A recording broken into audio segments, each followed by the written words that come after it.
Good afternoon. Welcome to this Wednesday edition of Wire to Wire. Hello, everyone from Horseshoe, Indianapolis. Great to have you with us. Track announcer John Giuduli. We've got 9 races on tap for all of you joining us here today, and of course for all of you tuning in. 8 thoroughbred races. We'll close with a quarter horse dash to wrap up this Juneteenth card here as we celebrate the holiday. Don't forget Thursday post time to wrap up this 4-day stretch. Post time today and tomorrow at 2:10 p.m. Eastern. The hottest wager of 2024, that's right here. We've got the $1 Horseshoe Hat Trick All Turf Pick 3 today, featured on races 5, 7, and 8. So keep your eyes on the 5th race. That's scheduled post time 4:14, and it will kick off that new wager for us this season, the $1 Horseshoe Hat Trick All Turf Pick 3. Check that out on races 5, 7, and 8. As we remind all again, with that 15% takeout, $1 minimum, the All Turf Pick 3 starting off on the 5th race, maiden turf today.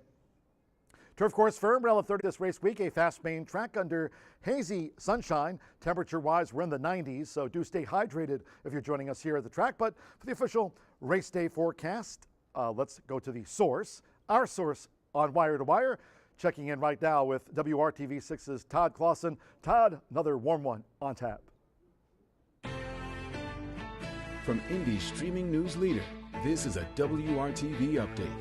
Well, it's all about the heat and humidity once again throughout the day today, John and Rachel. In fact, the humidity today is the highest it's been all week. Your temperature going to be kind of on par to where it was yesterday, generally right around 90 to 91 degrees. But when you factor in that humidity, it's going to feel more like the mid-90s. And with the heat and humidity, there'll be the chance of just an isolated, quick passing downpour with maybe some lightning. Now, we'll have to keep an eye on this afternoon. But if, again, we see it, it should be very short-lived. Temperatures, again, right around 91. But here are those heat index values as we take the heat index values all the way into the mid-90s for several hours throughout the afternoon and into the evening hours. All right, cheers, Todd Clausen at WRTV6. Appreciate that forecast as we stay weather aware, considering there might be a chance. Again, Todd just mentioned that, a chance of a possible pop-up downpour or maybe even lightning. But we do have that $1 Horseshoe Hat Trick All Turf Pick 3 featured on today's racing program. So certainly we're looking forward to getting on with today's card at 2:10 p.m. Eastern. Speaking of yesterday's card, it was day 2 of this 4-day race week for us at Horseshoe Indianapolis. Terrific performance. Speaking of turf sprints here at the shoe, Riley's Redemption, an Indiana bred, as we go back in time just to yesterday here at Horseshoe Indianapolis, this turf sprint. And look at those fractions, sub 21 seconds flat. Now, the case yesterday, just like today, turf rail set at 36 feet. So if you're making your wagers on the Horseshoe Hat Trick All Turf Pick 3, keep this performance in mind from the rail. Jaime Torres came in to ride Riley's Redemption and just opened up a wide margin and stopped the clock in 54.93 seconds. Not very far off a turf course record here at Horseshoe Indianapolis, established several years ago here at the track. So Riley's Redemption, put that horse in your stable mail. Big performance yesterday, coming in sub 55 seconds for that turf sprint on yesterday's card. And that kicked off the $1 Horseshoe Hat Trick All Turf Pick 3 on Tuesday's racing program. Speaking of yesterday, the riding double, that was Adam Beschizza, based at Churchill Downs, of course, that ongoing spring-summer meet there in Louisville, Kentucky. But the Biscuit came in to ride here yesterday, rode a couple of winners for NBS Stable, and trainer Kelsey Danner with the training double. As we go back to yesterday and take a look at this 7th race, this was a maiden turf over the 1 mile and 3 furlongs. We don't often use that distance, but yesterday Chris Polson and crew carded one, and it was this winner here for Adam Beschizza. Warning Signs made that bold move on the far turn and raced away to take out the maiden over that 1 mile and 3 furlong distance. Congratulations to the winning connections of Warning Signs, taking out the maiden here on yesterday's card. And yes, 2 minutes 4.33 seconds, 1 mile and 3 furlongs. And then in the next race, this was a maiden sprint on the turf course here, again, as the case today, firm rail of 36 feet. And again, it was the Biscuit for Kelsey Danner, the double for NBS Stable, turf double. This was Sickle Dance, so despite that outside post, so it can be done. Post 12, Sickle Dance pulling clear late to best those rivals in that turf sprint, 56.78. And again, final time there, 56.78. How about Riley's Redemption? 54.93. So that was a special performance by her on yesterday's card. And again, congratulations to the Biscuit, Adam Biskitsa, Kelsey Danner, MBS Stable. They had the double on yesterday's card. Contest-wise today, well, it is Racing Rachel's Warriors. For all of you joining us on track today, again, stay hydrated with temperatures in the 90s. Again, this is for on-track players only. Every Wednesday, your chance. The top three will share $200 in prize money, plus the top handicapper will advance to the $2,000 final on Wednesday, November 13th, as we get to the tail end of the 2024 race meet here. If you're joining us on track, simply stop by the first floor OTB counter to pick up your entry for today's Racing Rachel's Warriors. And again, they are due back those entries by 3:10 p.m. So make your picks, go to that first floor OTB, pick up your entry, and take part in today Racing Rachel's Warriors for all of you fans joining us here on track. Fast approaching at the end of the month, it'll be the 4th annual Fishing Derby for all those anglers. It's very popular here after the races. And again, this edition, 4th annual Fishing Derby, will be here on Saturday, June 29th. And then, of course, we've got a tremendous 4th of July planned here. We'll talk about that in just a moment. July 5th and July 6th with those NHC qualifiers and Indiana Derby. But the Fishing Derby first, it'll start after the last race, just past the 4 o'clock hour or so here on Saturday, June 29th. It is free and open to all ages, but it is limited to the first 150. So if you plan to take part in that 4th annual Fishing Derby, make sure you get here before 4 o'clock to sign up. The top 3 fish by weight will share $600 in prize money. It's always popular. It's back again in 2024.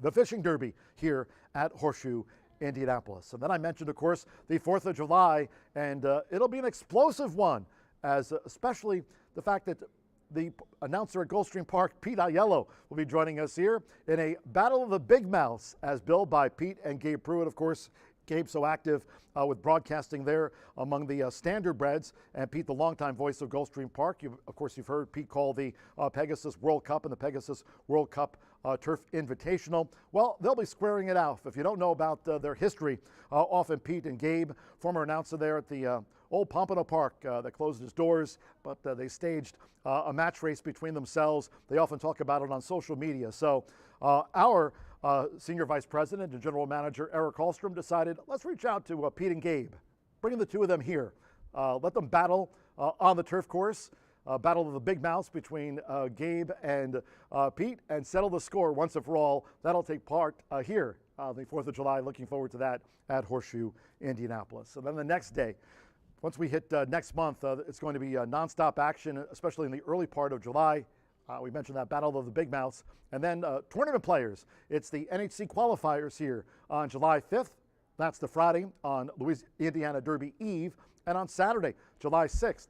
Not only that qualifier, horse players hoping to punch their ticket to, of course, NHC 25 there at Horseshoe Vegas, but Saturday also Indiana Derby Day.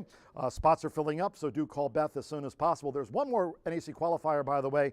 That's on the date which will live in infamy, December 7th, of course, which brought the U.S. into World War II, and of course 80 years ago, the Normandy invasion this year. Saturday, December 7th will be that final NHC qualifier, but it kicks off after the 4th of July. Tremendous way to start off next month here with the Battle of the Big Mouths, July 5th, racing here, and Saturday, July 6th. And that's Indiana Derby Day. As we remind you about Indiana's biggest day of racing, we'll have a special post-time stakes galore, including the Indiana Oaks, and the Indiana Derby was a thriller last year here, and looking forward to celebrating Indiana's biggest day of racing on that holiday weekend. So we expect a lot of people here. So best to call Beth now, make your reservations, and of course you can always follow us on social media and check us out there as well. Cheers to our sponsors in 2024. Brown-Forman, Tequila Herradura, also Indiana Breed Development for all that you do.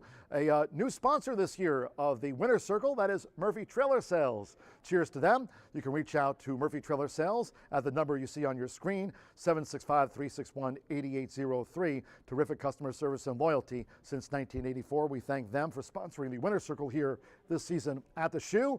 And also another sponsor, they're the new infield tote board. Hope you enjoy that if you're a first-time starter with us here at the races. They also have a big display up there on the Horseshoe Indianapolis starting gate talking about B&H Electric Supply.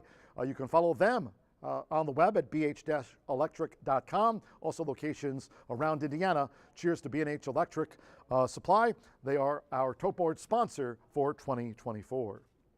I mentioned social media. All of us here at the races active, whether it's on the former Twitter, on X, Rachel's on Instagram, and of course, our broadcast partner, Brian Aragoni. He's been having a terrific week with those pick fives. So stay tuned here on Wire to Wire to see what Brian has to say. And of course, Martha Clausen, our quarter horse expert. She's also having a good week with us here at the races. She'll be along later today live to talk about the finale as we wrap up this Juneteenth program. You can follow me on social media. I'm on X at John G. Dooley, mentioning not only racing here, talking often about the standings in the jockey colony here, as Fernando De La Cruz, Marcelino Pedrosa Jr., Alberto Burgos, Evan Roman battle it out at the top there. Also following that meeting over in the UK, day 2 today was Royal Ascot racing Rachel M. She'll be along here later today. She's downtown, in fact, at Fox Indy Live, talking about, well, she's here doing it, in fact, because, with that construction on 465 South, unless you're me,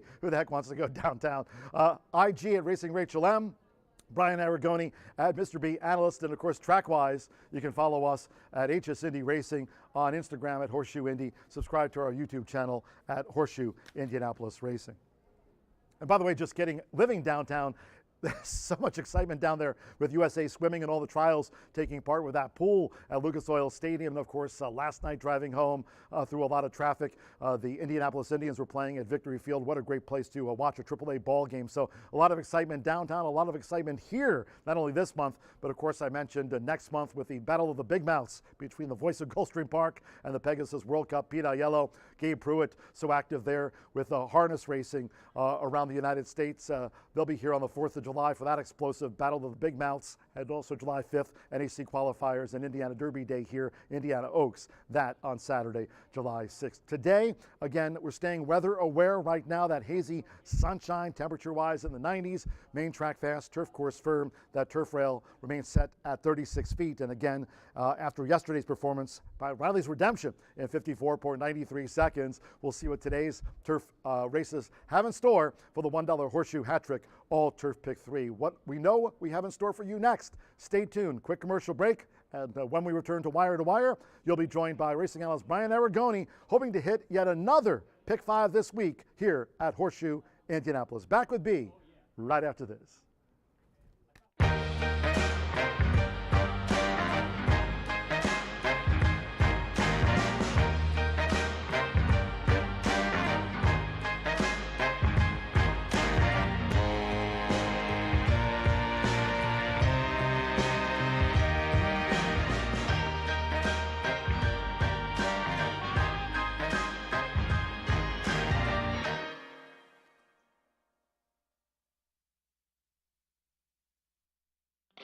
Feel the excitement with TwinSpires.com, the official betting partner of the Kentucky Derby and Breeders' Cup. With TwinSpires.com, place legal wagers and watch live horse racing wherever you are on any device. Sign up, play, and win today. New players use promo code FREE100 on sign up to start your $100 bonus. With TwinSpires.com, you can bet on horse racing. Get the TwinSpires.com app to receive special offers and the most up-to-date information. Terms and conditions apply. Void where prohibited. Please wager responsibly.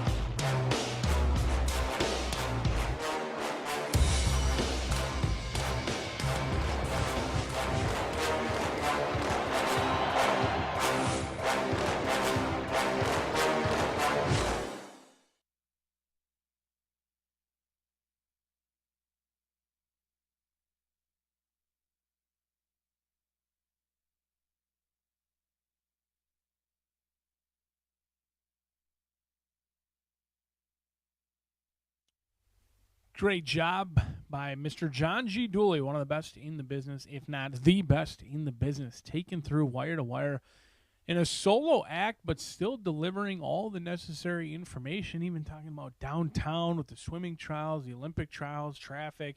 I mean, you even get directions to Horseshoe Indianapolis. John G. Dooley, a man who certainly does it all and a legend of the game. We are 23 minutes away from kicking off the early pick 5. Not many scratches or changes throughout the entirety of the card. We are on a fast-made track, firm turf course, rail setting at 36 feet. No scratches, no changes to the opener.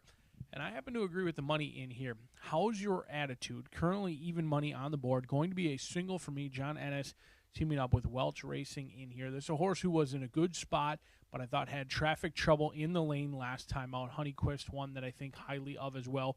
Evan Roman has been riding excellently, looking for his 25th winner on the season.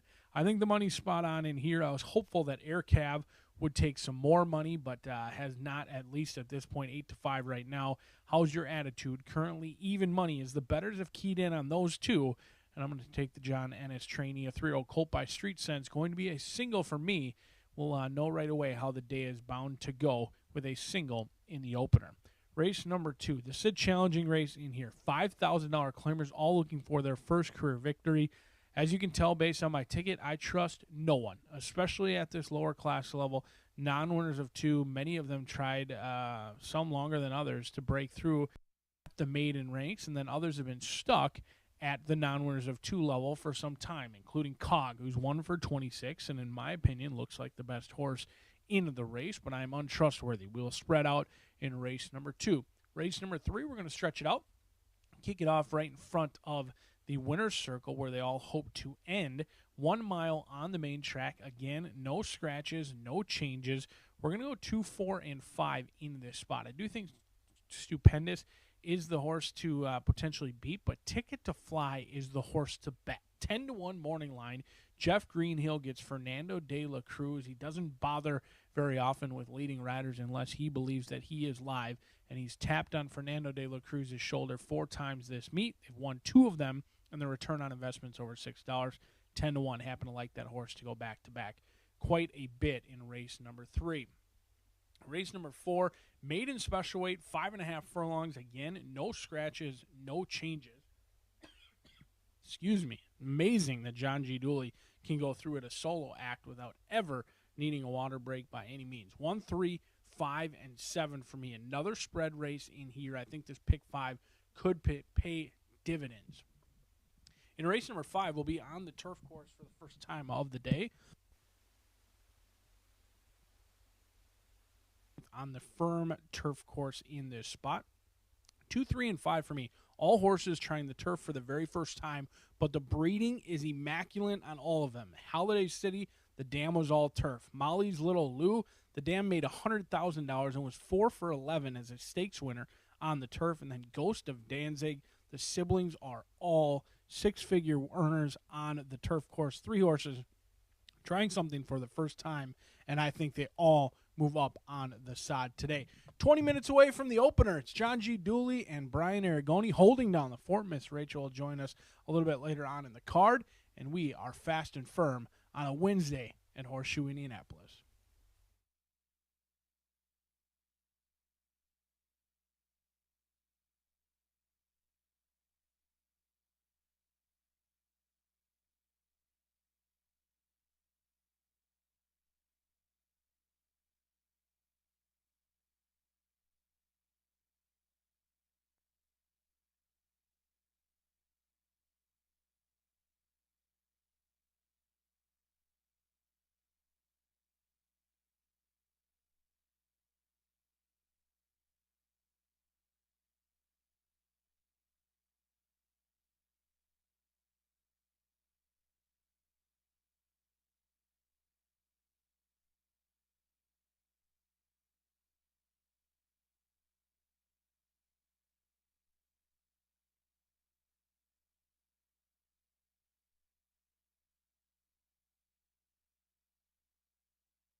Good afternoon from Horseshoe Indianapolis.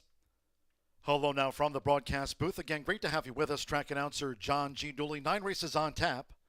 Cloudy skies, 90s. Main track fast. The turf course remains rated firm.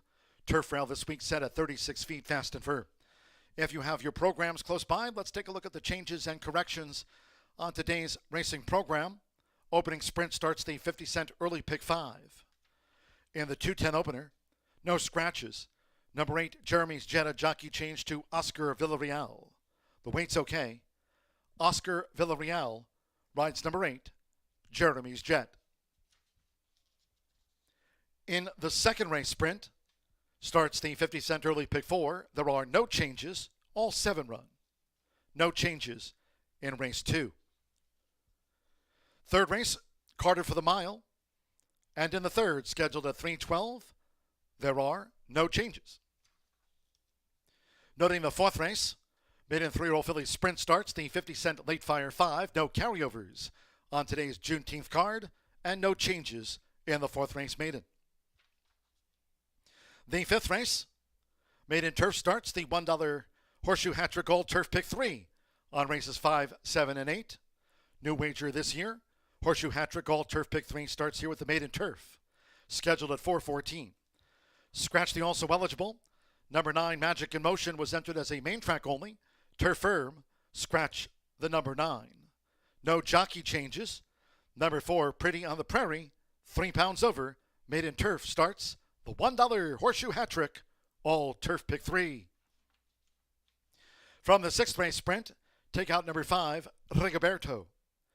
Number 5, Rigoberto, has been scratched. In the 7th race, Turf Mile, scratch, number 3, Star Wisher, 9, Sweet Miss Maggie, take out the 12, Americana Anna, and the 13, Evil Intentions. The 14, Vino Rasato, and the 15, Umaboshi, both draw in. The 14 and number 15 will run in the Turf Mile, scratch the 3, 9, 12, and number 13. On to the 8th race we go. Maiden turf sprint. Scratch number 9, Covet. Scratch the 9. Number 10, Ruffle Waters, a jockey change to Yarmari Correa. Waive the apprentice allowance. 120, the corrected weight. 124. 124, waive that double bug. 124, corrected weight. As Yarmari Correa will ride the 10, Ruffled Waters, 124. Okay, last of the day, race 9, scheduled at 6:15. Closing the card with a quarter horse dash over the 350. Here, number 1, MG Pilot Boy, 5 over. 3, R Sweet Maggie May plus a pound. The 4, Right to Pass, is 3 over. Scratch the 6, Lethal Chick. Scratch the 6. Number 8, Miss Royally Jetton, and 3 pounds to the listed program weight. Number 9, Secret Horn, 3 pounds extra. Number 10, You Can Kiss, Judy's Booty, and 2 pounds makes the weight there now 128, and scratch the 6. Clouds, 90s, main track fast, turf course firm for the $1 Horseshoe Hat-Trick Gold Turf Pick 3. And again, that portable rail this week has been set at 36 feet fast and firm. We'll have the sprint opener due off in 11 minutes' time. Make it a great day with us here, and stay hydrated on this hot day at Horseshoe, Indianapolis.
The horses stepping onto the track for the first race.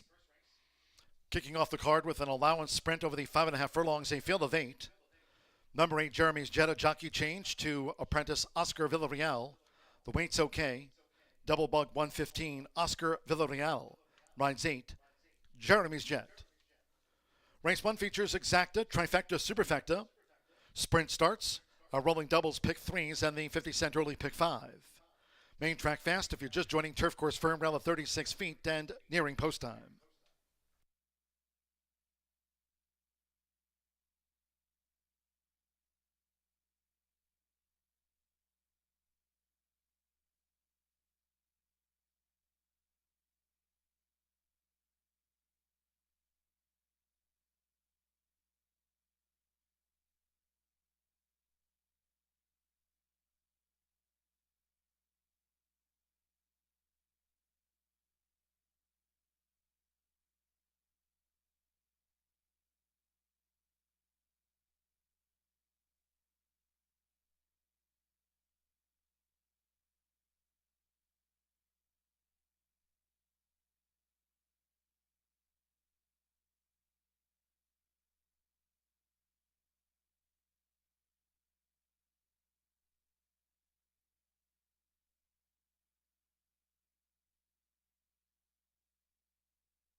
Less than 1 minute to post time. Sprint starts the 50-cent early pick 5. Less than 1 minute.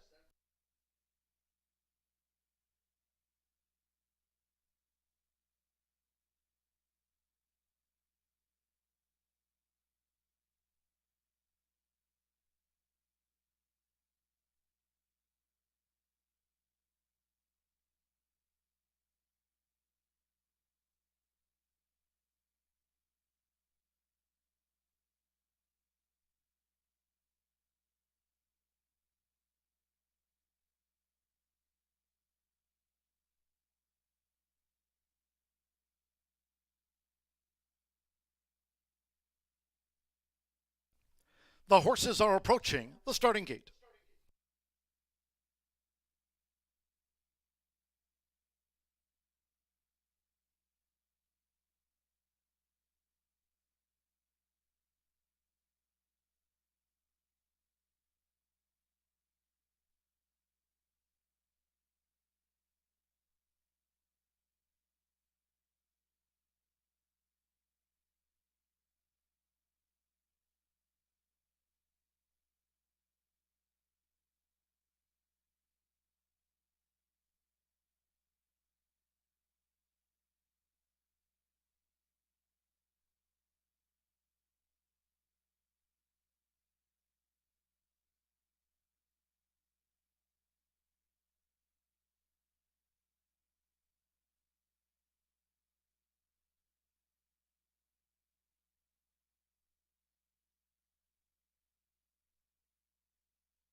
The horses have reached the starting gate. It is now post time. They're going in. Marcelino Pedrosa Jr. with the son of Mitoli. Here's Aircav. Fernando Letta Cruz with First Crowned has joined Aircav. Yarmarie Correa with Bodacious Colton and the Black Silks. Alberto Burgos, Port Royal. Santo Sanjor, We Will Conquer going in. Now Bodacious Colton with the substitute silks. Evan Roman, up comes How's Your Attitude? Aircraft now the 6-5 first favorite. Two back. Andre Zoloa with Otis on the Cape at 5.5 furlongs. One more. Oscar Villarreal with Jeremy's Jet coming up. Main track fast to start today's 9-race card on Juneteenth. They're in the gate.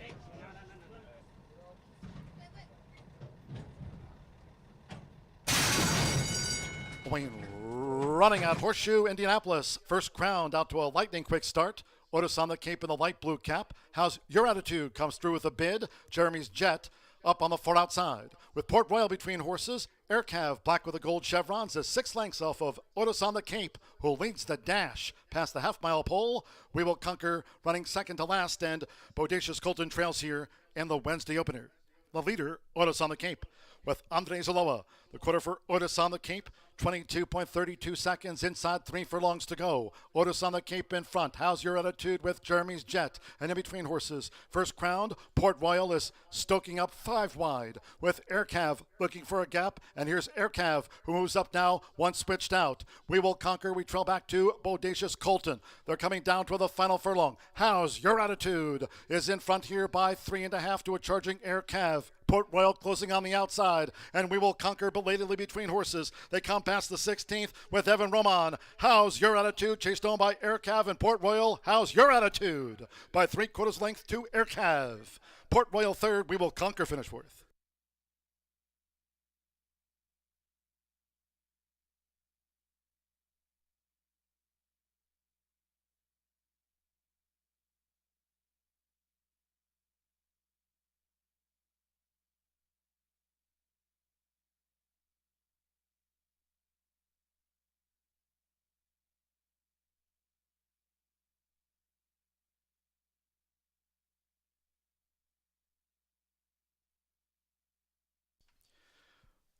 One minute 4.87 seconds for the allowance sprint opener. 104.87. The judges have posted the full unofficial run order. 3167, number 3. How's Your Attitude? At 3-5 first. Number 1, Aircav. At 2-1 second. 6 Port Royal. At 9-2 third. And at 19-1 the 7, We Will Conquer fourth. Hold all tickets until official. Evan Roma. For John Ennis, How's Your Attitude? The first favorite, home.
The result of the first race official.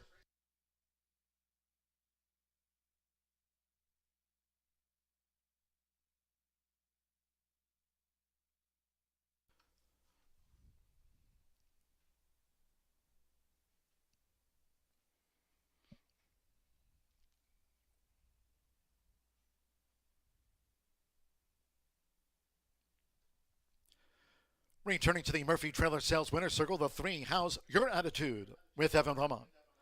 How's Your Attitude is a 3-year-old bait colt by Street Sense. Out of Daring Cathy by Wildcat Air, bred in Kentucky by Malibu Farm LLC. Johnny Innes trains for George Huff's Welch Racing LLC. Horseshoe Indianapolis congratulates the winning connections of How's Your Attitude.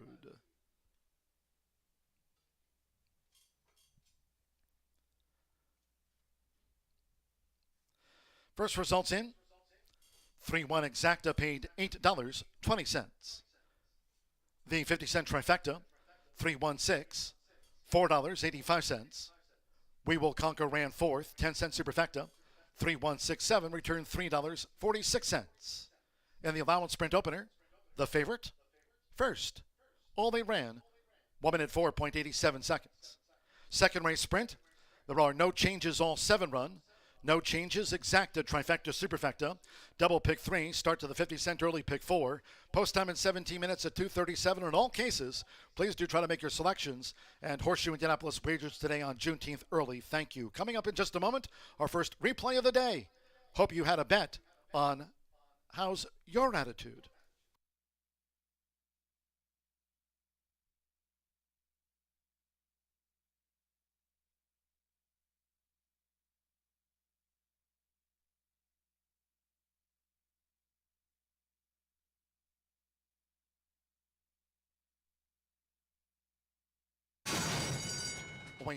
Running out Horseshoe Indianapolis. First Crowned out to a lightning quick start. Otis on the Cape in the light blue cap. How's Your Attitude comes through with a bid. Jeremy's Jet up on the far outside. With Port Royal between horses. Air Cav black with the gold chevrons is 6 lengths off of Otis on the Cape, who leads the dash past the half-mile pole. We Will Conquer running second to last, and Bodacious Colton trails here in the Wednesday opener. The leader, Otis on the Cape, with Andre Zaloa. The quarter for Otis on the Cape, 22.32 seconds, inside 3 furlongs to go. Otis on the Cape in front. How's Your Attitude with Jeremy's Jet? And in between horses, First Crowned, Port Royal is stoking up 5 wide with Air Cav looking for a gap. And here's Air Cav, who moves up now, one switched out. We Will Conquer, we trail back to Bodacious Colton. They're coming down to the final furlong. How's Your Attitude is in front here by 3.5 to a charging Air Cav. Port Royal closing on the outside, and We Will Conquer belatedly between horses. They come past the 16th with Evan Roman. How's Your Attitude? Chased on by Air Cav and Port Royal. How's Your Attitude? By 3/4 length to Air Cav. Port Royal third. We Will Conquer finish fourth.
We are 9 minutes to the second race here at Horseshoe Indianapolis for our Wednesday card, and we have a 7-horse field here in the second, and no changes in this race. I want to remind you guys that we do have our all-turf pick 3 today as well. So in race 4, we're going to have a late fire pick 5, 11.99%.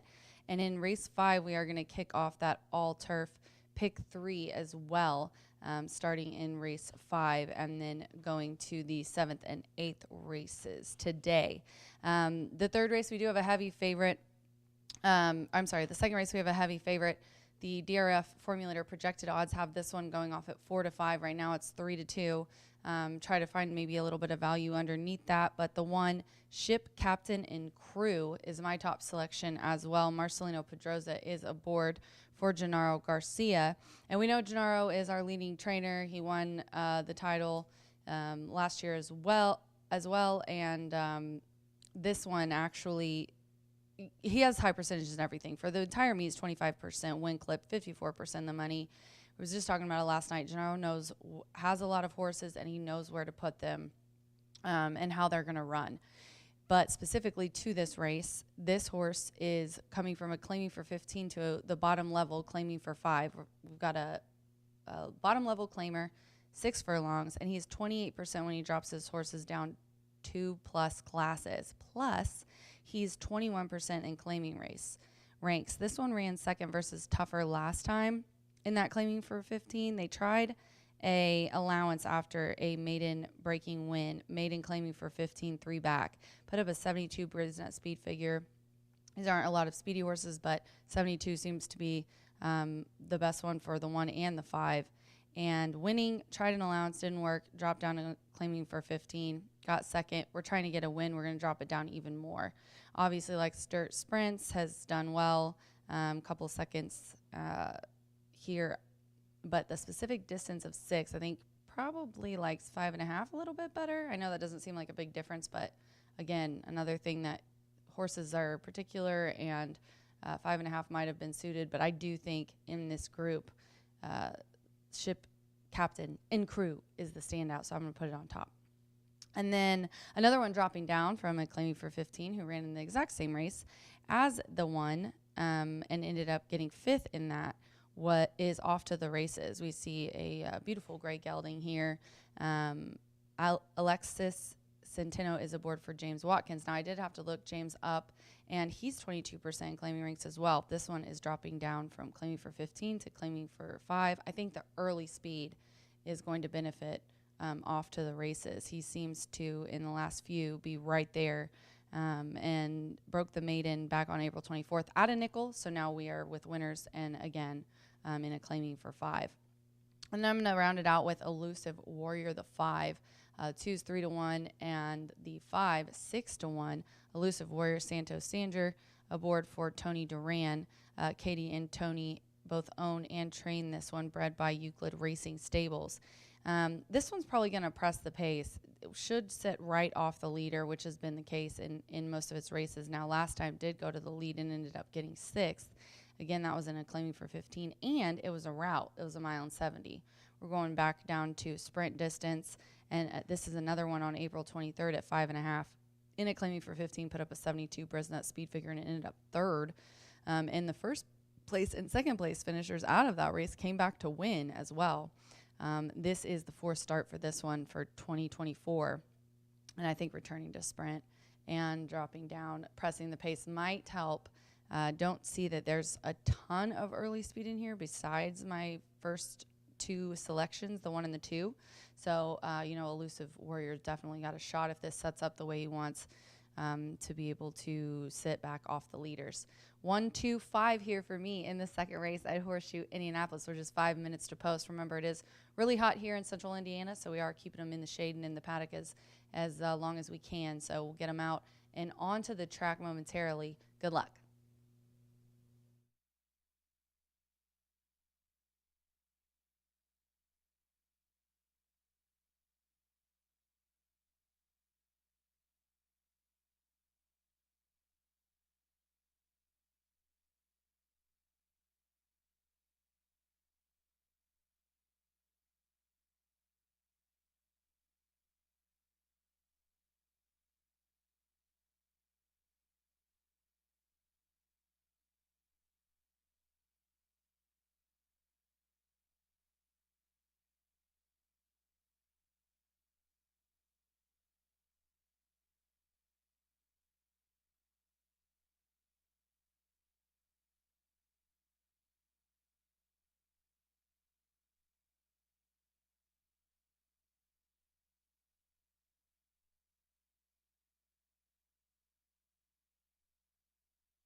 The horses stepping onto the track for the second race.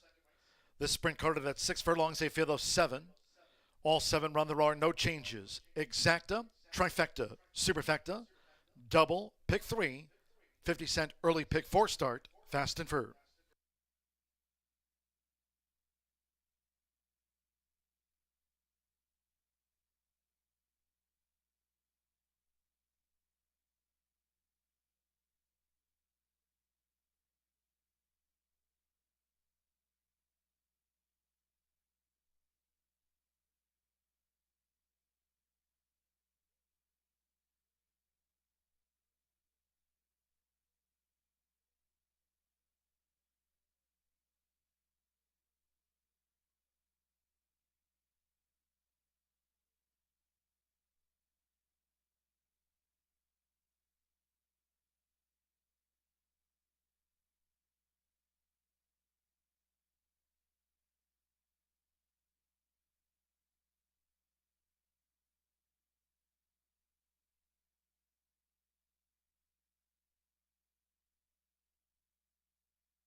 Less than 1 minute to post time. Less than 1 minute.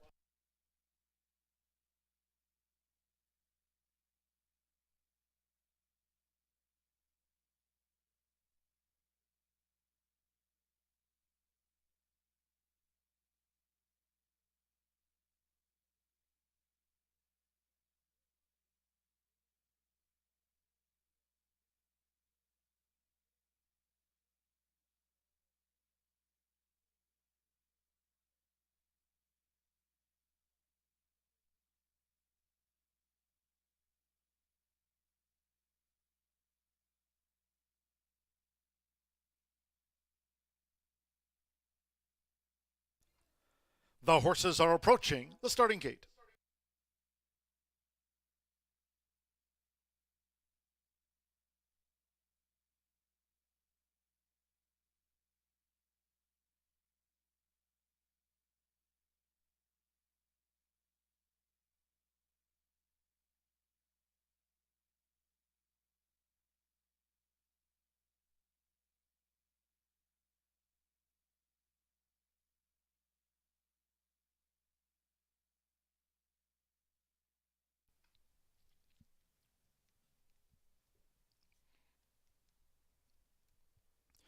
The horses have reached the starting gate.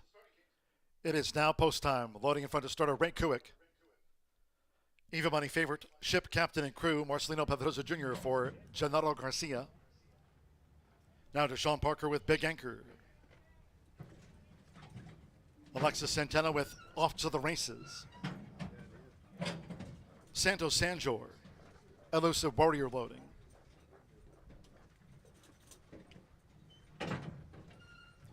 Now Ronnie Prescott with Sticker. It's Eva Money, ship captain and crew. Marie Correa with Fancy Streak. That's 6 furlongs. Stand by. One more.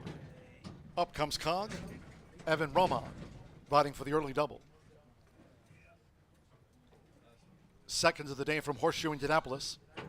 They're in the gate. And they're off. Cog broke sharp. Sticker with an early bid. Big anchor and toward the inside. Here comes the gray. Off to the races now for Alexis Centeno. Off to the races. And between horses, Sticker vying early with Cog third after a sharp start and on the speed. As they run through the first furlong and a half, Marcelino Pedrosa Jr. and Ship Captain and Crew in the red cap. With on the outside, Elusive Warrior, Big Anchor between horses. They're well grouped and fancy street trails. They enter the far turn. The opening quarter, 22.98 seconds with Rodney Prescott. Sticker is just in front. Toward the inside is off to the races, and Cog is right there. Elusive Warrior in the green cap is gearing up on the far outside as they come toward the quarter pole. Sticker showed that speed but has dropped back. Ship Captain and Crew is gaining toward the inside. Off to the races. Cog, Elusive Warrior. Ship Captain and Crew looks to gain with the rail. Stickers drop back. Big Anchor and Fancy Streak. Heads are turned for home. Half mile. 46.27 seconds. Off to the races. Ship Captain and Crew driving through now to take a short lead. The son of Midshipman. Ship Captain and Crew's in front of Off to the races. Cog is one pace. Elusive Warrior on the outside. They're close to home. It's a victory for Ship Captain and Crew by 2. Off to the races was the runner-up. Cog third. Elusive Warrior finished fourth.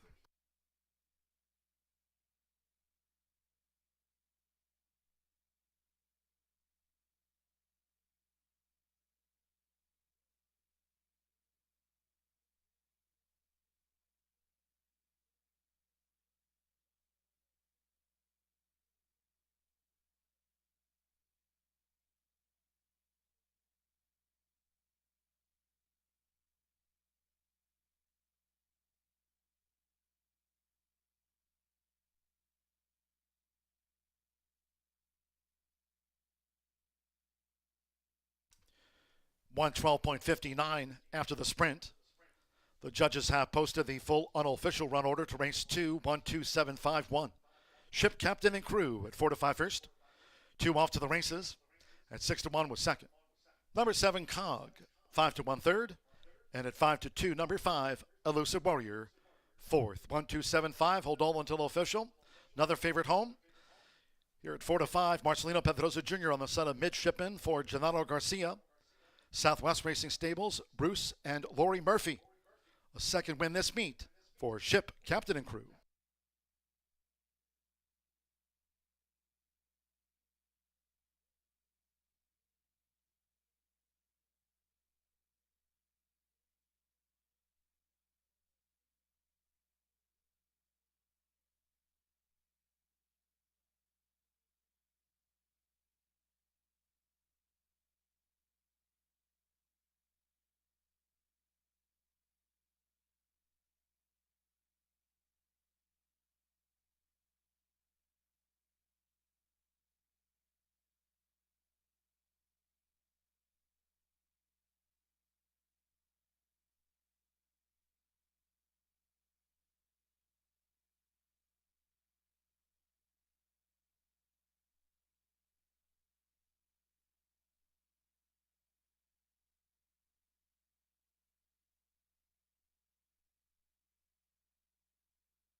In the Murphy Trailer Sales Winner's Circle, the 1 Ship Captain and Crew with Marcelino Pedrosa Jr.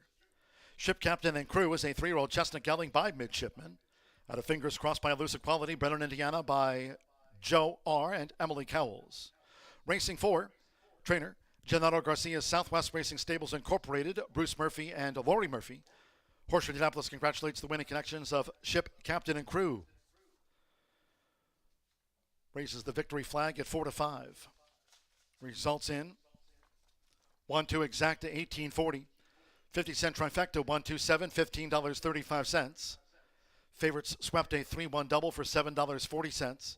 With Elusive Warrior fourth, 10-cent superfecta 1275 coming back $8 and change. Favorite first, all 7 ran 112.59 seconds. Third race mile, no changes in the mile. Exacta, trifecta, superfecta, double pick 3. Post time will be in 18 minutes.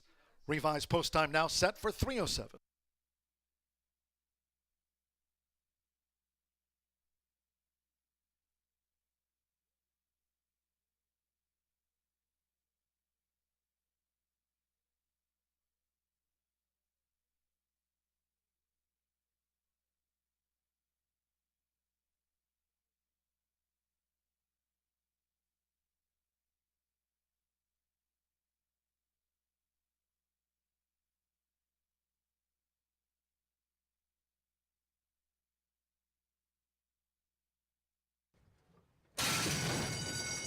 And they're off. Cog broke sharp. Sticker with an early bid. Big anchor and toward the inside. Here comes the gray. Off to the races now for Alexis Centeno. Off to the races. And between horses, Sticker vying early with Cog third after a sharp start and on the speed. As they run through the first furlong and a half, Marcelino Pedrosa Jr. and Ship Captain and Crew in the red cap. With on the outside Elusive Warrior, Big Anchor between horses. They're well grouped and Fancy Street Trails. They enter the far turn. The opening quarter, 22.98 seconds with Rodney Prescott. Sticker is just in front. Toward the inside is Off to the Races, and Cog is right there. Elusive Warrior in the green cap is gearing up on the far outside as they come toward the quarter pole. Sticker showed that speed but has dropped back. Ship Captain and Crew is gaining toward the inside. Off to the races, Cog, Elusive Warrior. Ship Captain and Crew looks to gain with the rail. Stickers drop back. Big Anchor and Fancy Streak. Heads are turned for home. Half mile, 46.27 seconds. Off to the races, Ship Captain and Crew driving through now to take a short lead. The son of Midshipman. Ship Captain and Crew's in front of Off to the Races. Cog is one pace. Elusive Warrior on the outside. They're close to home. It's a victory for Ship Captain and Crew by 2. Off to the Races was the runner-up. Cog third. Elusive Warrior finished fourth.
Well, on this holiday, great to have you with us. Track announcer John G. Dooley. 9 races in total and a couple of sprints already in the books here on this holiday Juneteenth racing program. We had How's Your Attitude winning the opener under jockey Evan Roman. And just a moment ago for leading trainer Gennaro Garcia, it was the son of midshipman, ship captain and crew at odds on, getting the result under jockey Marcelino Pedroza Jr., a 3-time leading jockey here. So how fitting.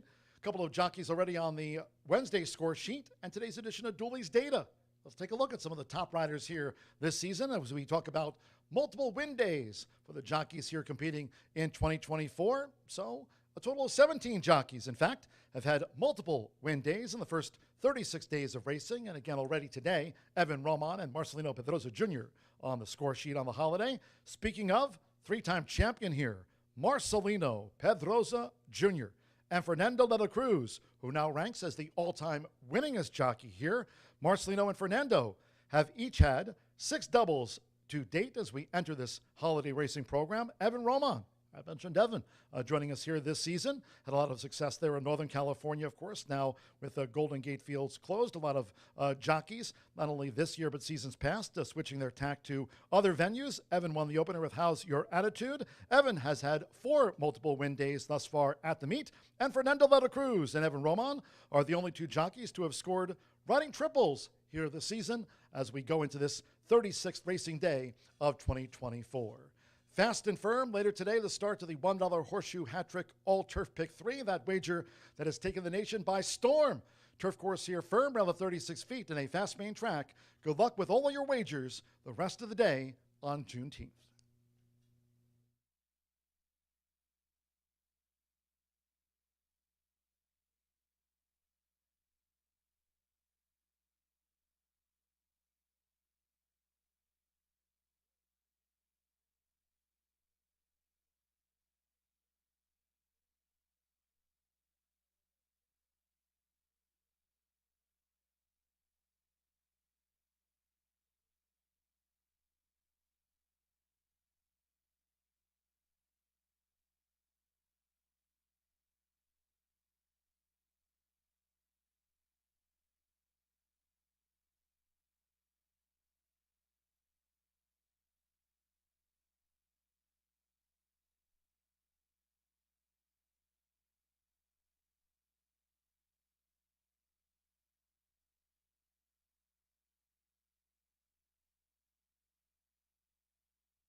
Now just 9 minutes away from race number 3, kicking off another event with rolling daily doubles or pick 3s, also featuring superfectas and trifectas.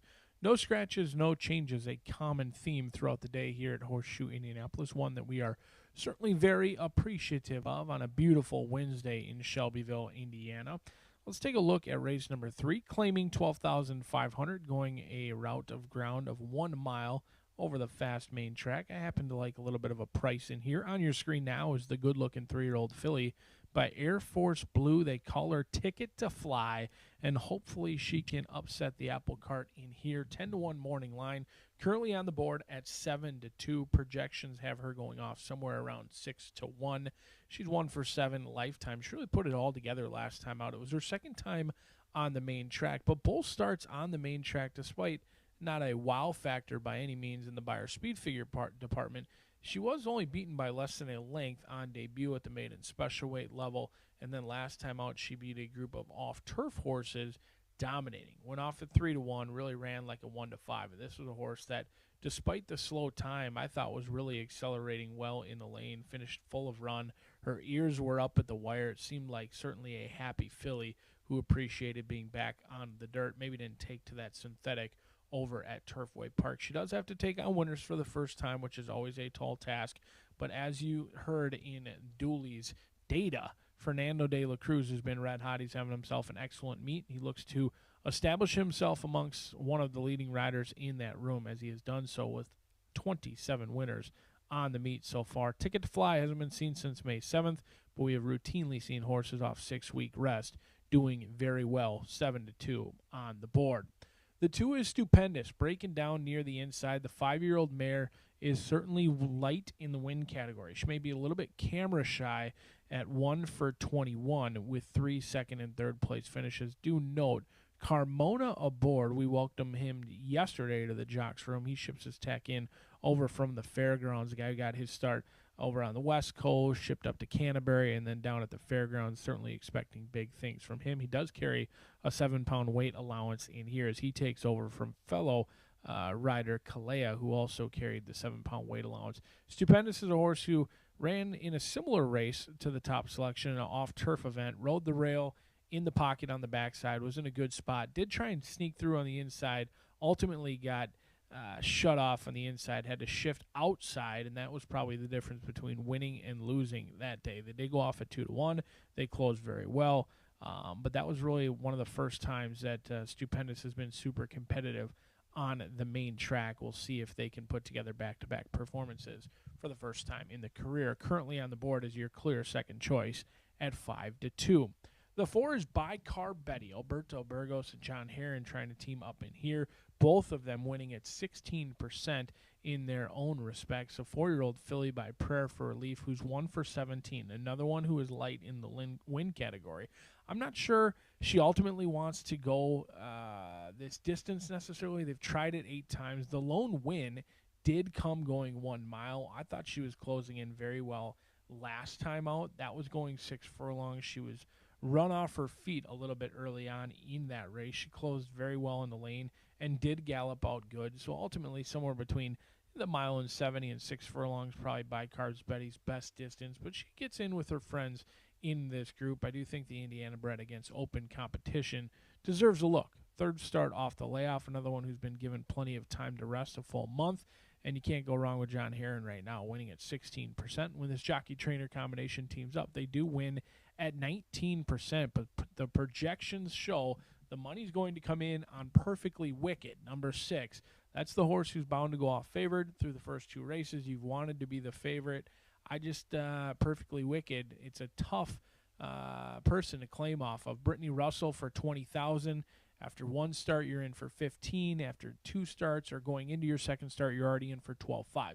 They're already waving the white flag on this claim, cutting the price back almost in half.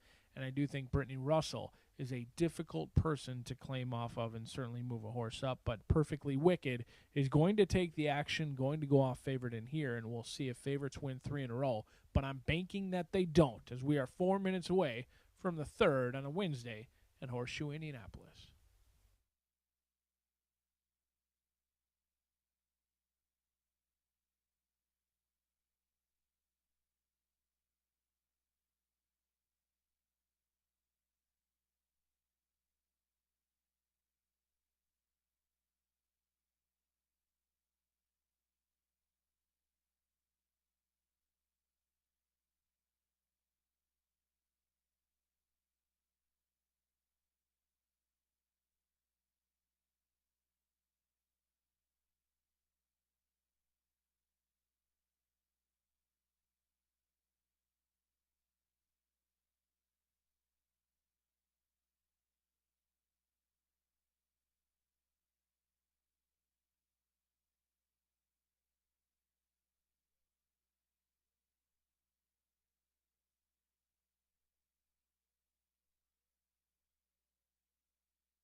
The horses called Postwood and Parading for race 3. This carded at the mile.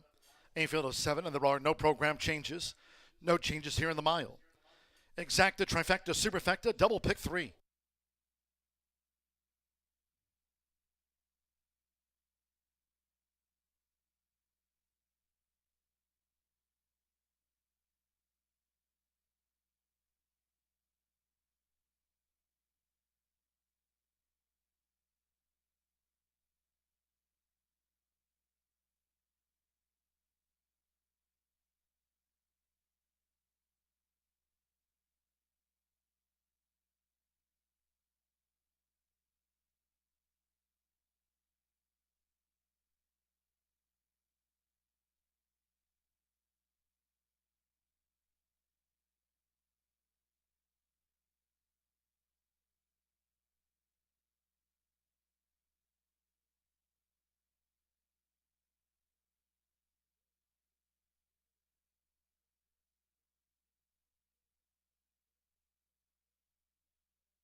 Less than 1 minute to post time.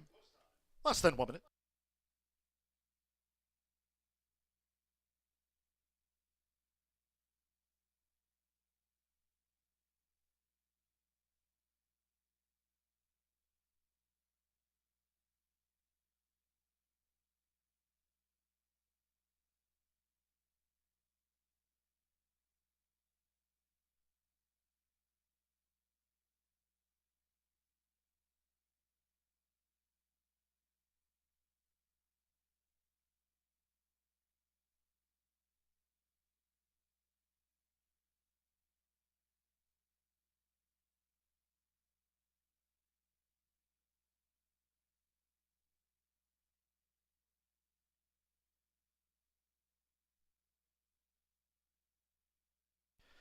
The horses are approaching the starting gate, going down to the mile start.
The horses have reached the starting gate. It is now post time. Here's Lily's home. Joseph Romero claims the 10-pound apprentice allowance. This is his 4th career ride. Alberto Burgos with Bicar Betty. Now Stupendous. Serafin Carmona claims the 7 pounds. Fernando de la Cruz, Ticket to Fly going in. This over the mile. Joshua Morales with Trip Charge. With Yarmari Correa loading up, Perfectly Wicked. Favorites, How's Your Attitude? And Ship, Captain, and Crew, our first 2 sprint winners. One more for the mile. Missy B. Eric Fuentes claims the 10-pound apprentice allowance, has 4 career wins. 14 to 1 on Missy B. Perfectly Wicked, the 3 to 2 favorite. 3 to 1 Stupendous, and 7 to 2 Ticket to Fly. Missy B loading at 13 to 1 odds for the mile.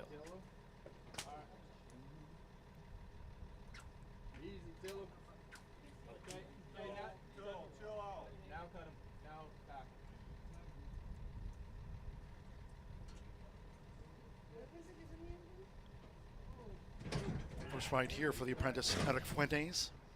Out to 14 to 1 on Missy B.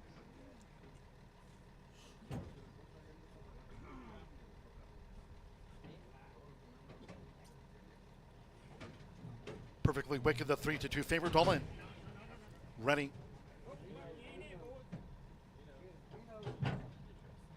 Locked up. They're off. Lily's Home broke like a rocket there for Joseph Romero. Ticket to Fly in the green cap with Perfectly Wicked toward the inside. Stupendous going for an early bid as they enter the first turn. Lily's Home has pole position for the apprentice. 7 furlongs to go. Lily's Home out to dictate terms to Ticket to Fly with Stupendous running in third. On the outside is Missy B, who's just gained 4th but racing out deep on the track as they go to the backstretch. Perfectly Wicked between horses. Trip Charge toward the rail, and Bicar Betty trails. It's Lily's Home. Lily's Home is a solo act. The first 2 of 8 furlongs for Lily's Home in 24.69 seconds. Lily's Home has built up an 8-length lead, nearing the half-mile pole from Ticket to Fly, who keeps tabs on the front runner. Length and a half to Stupendous running in third. Still a 7-length break to Missy B in 4th. Length and a half to Bicar Betty, who's on the move from out of last. Perfectly Wicked and Trip Charge now trails. Lily's Home past the half mile in 48.26 seconds. They round the far turn, still aiming for Lily's Home. Lily's Home in front of Ticket to Fly with Stupendous running in third as they come toward the top of the stretch. Then still a break of 7 more to Bicar Betty being driven to improve from 4th. Missy B has dropped back sharply. Perfectly Wicked leads only Trip Charge as they turn for home. Here comes Ticket to Fly and Stupendous. They look to close down Lily's Home, who's led them after 3 quarters in 1 minute 14.18 seconds. Lily's Home in front. Lily's Home is a furlong away. Ticket to Fly charging hard on the outside. Ticket to Fly strikes the front narrowly from Lily's Home. Stupendous Bicar Betty is 4th, but now 1 paced. They come past the 16th with Fernando de la Cruz. Ticket to Fly edging away near home. Ticket to Fly gets the result by 3. Stupendous gained 2nd from Lily's Home. Bicar Betty finished 4th.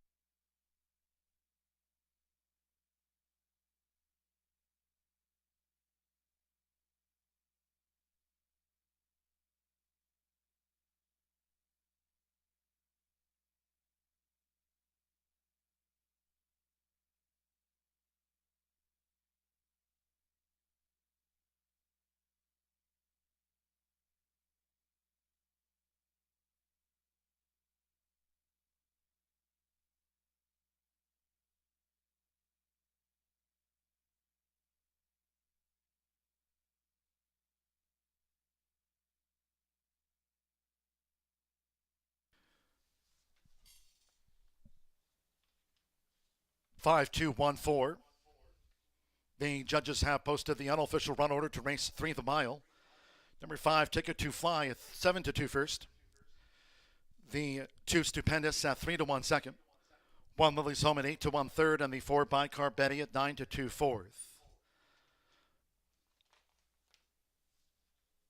Hold all tickets until official.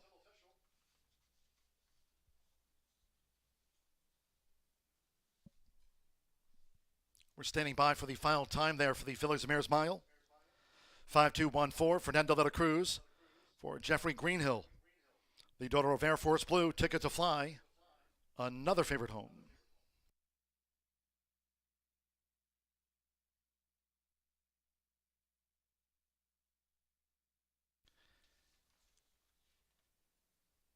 We're still standing by for the final time for the 1 mile.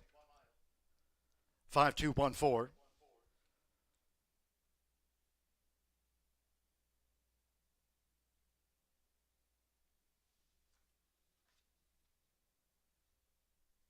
Seven to 2 on Ticket to Fly. In fact, the third choice. Favorite Perfectly Wicked goes unplaced. 5:2:14.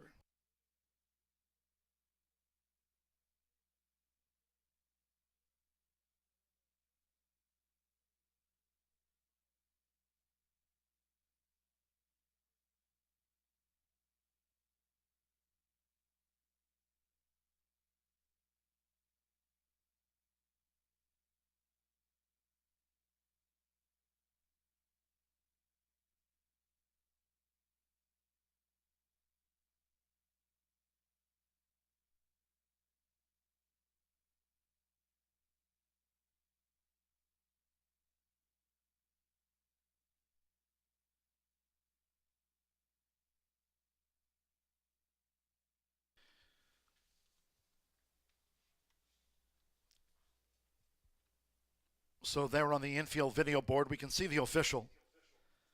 Again, no final time posted for the Phillies Mares Mile, and the Murphy Trailer Sales winner circle the 5 Ticket to Fly with Fernando de la Cruz.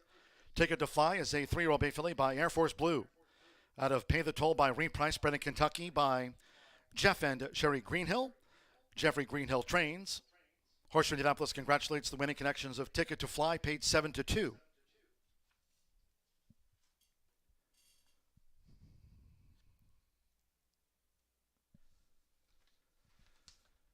First pick 3 of the day, 315, returned $12 even.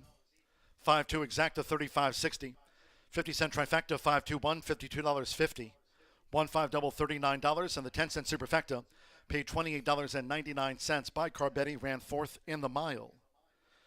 And the Phillies Mares Mile, Ticket to Fly, the third choice.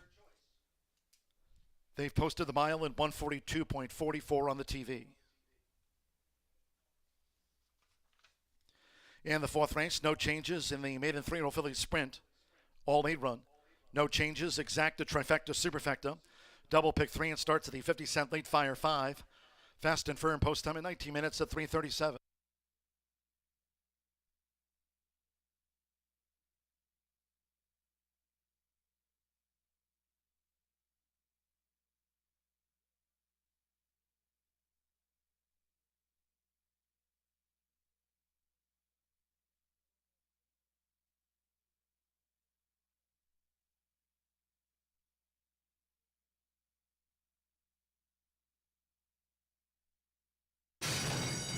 They're off. Lily's Home broke like a rocket there for Joseph Romero. Ticket to Fly in the green cap with Perfectly Wicked toward the inside. Stupendous going for an early bid as they enter the first turn. Lily's Home has pole position for the apprentice. 7 furlongs to go. Lily's Home out to dictate terms to Ticket to Fly with Stupendous running in third. On the outside is Missy B, who's just gained fourth, but racing out deep on the track as they go to the backstretch. Perfectly Wicked between horses. Trip charge toward the rail, and by Carbetti trails. It's Lily's Home. Lily's Home is a solo act.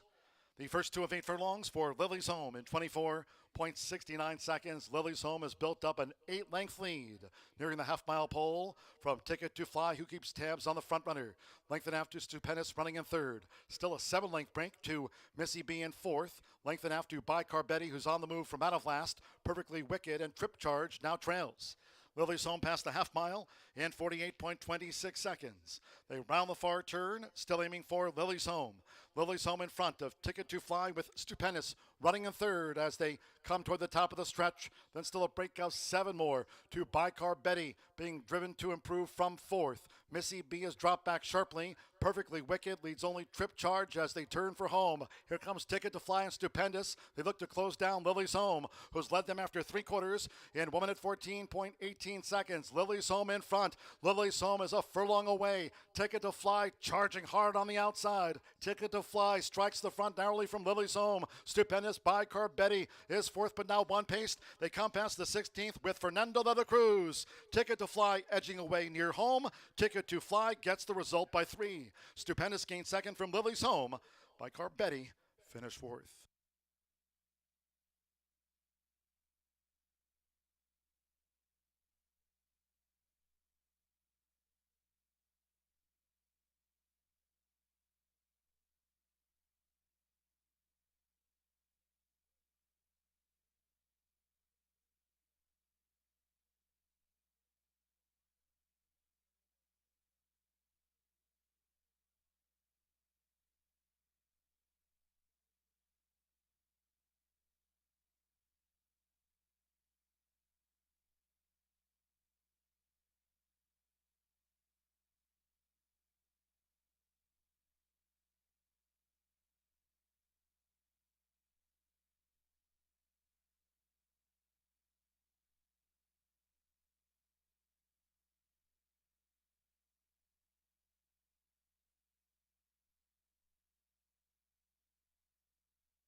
Ticket to Fly, bet down off that 8-1 morning line, goes off at about half the price. 7-2 should spice up that early pick 5 as we move along to the late Fire 5, now just 10 minutes away. 3-year-old fillies bred in the state of Indiana, all looking for their first career victory. A field of 8 set to navigate the 5.5 furlong distance in here. Let's take a look at the top 3 selections in here before we dive into the late Fire 5. Now, it's not very often that I choose to go with a horse moving up in class from maiden claiming to maiden special weight. I thought Say Yes Annie deserved a look. Now, I was hopeful to get somewhere near that morning line. Currently on the board at 7-2, about half the price of that 6-1 morning line. But DRF projections would indicate the class move is going to assure at least a decent price for the good-looking gray filly by Cloud Computing. Now, I know that the final time of 114.31 wasn't all that great. She did finish third on her debut with a 10-pound weight allowance. Now she'll get a veteran rider in Fernando de la Cruz, but 13 pounds more.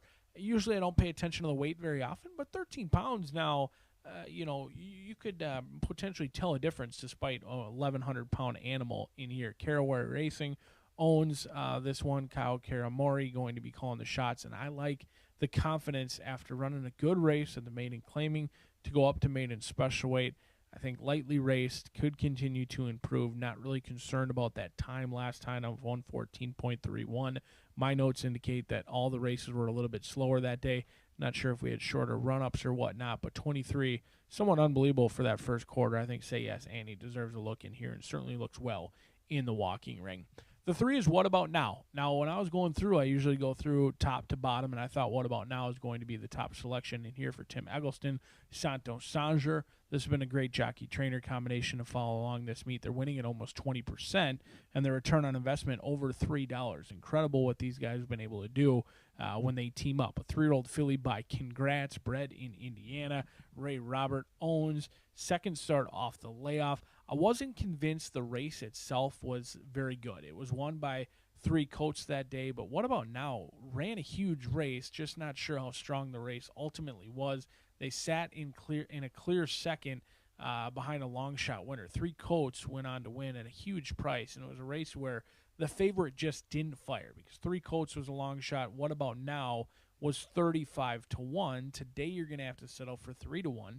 But did run a very good race. Second start off the layoff and the second time in the Tim Eggleston program. I think What About Now, in my opinion, the horse to beat. But potentially the horse to bet could be a second-time starter down on the inside, a 3-year-old filly by Hit It a Bomb. Marcelino Pedroza Jr. looking for another winner on the card. Keith Kimmin looking for his first winner of the year. However, only limited starts. Only start number 13 on the year. Lightly raced, Jane Elliott off, Pedroza on, a horse who missed the start and ran on well late. They draw the inside now, probably a dreaded inside for this good-looking filly. She is filled out very nicely. I like how she looks visually, alert and attentive with those ears up, and certainly looks like there's plenty of muscle to go around for Katie Coe in here. 8-1 right now, a little bit chilly on the board off that 4-1 morning line price. But with just 6 minutes before post, let's take a look at today's late Fire 5. Hopefully we're able to connect on the late Fire 5. This is going to be a spread race for us. We're going to go a little bit heavy in here to assure getting through this first leg. 1, 3, 5, and 7. Do note the horse we added in that's not in the top 3 is Molly's Aussie, and luckily we did. 5-1 morning line, taking a ton of action. This is a horse who debuted back on April 16th, hopped and missed the break by many. Then they stretched out, broke sharp, ultimately a little bit too far for Molly's Aussie. Now they get back to sprinting. Have asked her a lot of her. They debuted. They tried to get on the turf. They tried to go long. Now they'll go back to sprinting for Molly's Aussie. Race number 5, we kick off that horseshoe hat trick all-turf pick 3, going to key in on the top 3 selections in there, 2, 3, and 5. All horses trying the turf for the first time, each and every one in the top 3 trying 2 turns for the first time, but the breeding could not be more impeccable. I'm actually very impressed with the breeding on these Indiana breds for the move to the turf with Ghost of Danzig, Molly's Little Lou, whose mare made over $100,000 on the turf, and then Holiday City, the dam was all turf on that one as well, 2, 3, and 5 in the 5th, kicking off that late pick 4. Race number 6. I've felt this way for a long time coming. I do think that many of the other horses maybe a little bit more quality, certainly higher buyer speed figures, but I have seen routinely horses that are giving an extra 2 weeks, 6 weeks rest, 7 weeks rest versus running back on 10, 12, 14 days are having much more success. We've seen it the last couple of weeks here at Horseshoe Indianapolis that horses that maybe miss one cycle or one race in the condition book are coming back and running very well. That's the case with Forever Lasting. Does need to make up about 10 to 15 buyer points on some of the others in here, like Tiz Eddie, along with a horse like down on your inside, Positive Change, and also on the outside, Commander Storm. Those all tower over this one in a buyer speed figure projection. But they all just ran on June 5th. Comes back on 2 weeks rest. I'm not against coming back on 2 weeks rest. However, we have seen horses that are just given a little bit more time run very well, and that could be the case with Forever Lasting for Gennaro Garcia. They've been patient with this 4-year-old gelding, and they look for 2 in a row, and then we stretch it out. We'll go on the turf course in race 7 and 8. Those are going to be spread races. Our feature of the day, 1 mile on the turf, looks absolutely wide open. Do note, 14 and 15, the also eligibles, are in the race. Do not want to get beat by 15-1 morning line with Rudy Brissett because you thought Umboshi was not in the race. The 14 and 15 will run as of now, so certainly ones you want to make note of. And race number 8, a 5-furlong maiden special weight event, a challenging sort in there as well. We'll go 2, 7, and 8 as the riders getting the leg up. A field of 8 set to go to the gate as we navigate the dirt race in here before we get to turf racing at the Shoe.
Maiden 3-year-old fillies called postword now for the 4th race. This race will be run at 5.5 furlongs, a field of 8. There are no program changes. All 8 run. Race 4 features Exacta, Trifecta, Superfecta. Double pick 3 starts at the 50-cent late fire 5 if you're just joining. Main track fast, turf course firm. Turf rail remains set at 36 feet, fast and firm. Post time nearing.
Less than 1 minute to post time.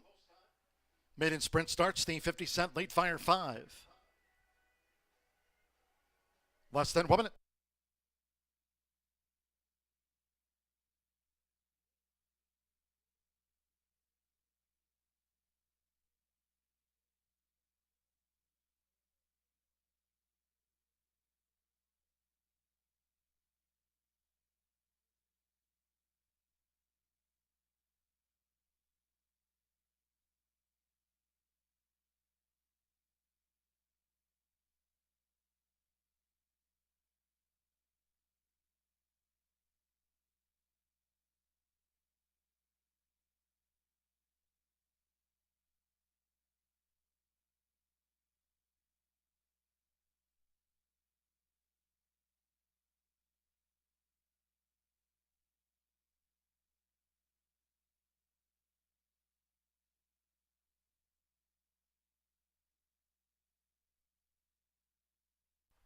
The horses are approaching the starting gate.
The horses have reached the starting gate. It is now post time. Loading. Katie Coe, Marcelino Pedroza Jr. on the holiday scoreboard. Ronnie Prescott with Molly Zossi. Now Chris Cinco Cents, Evan Roman won the opener.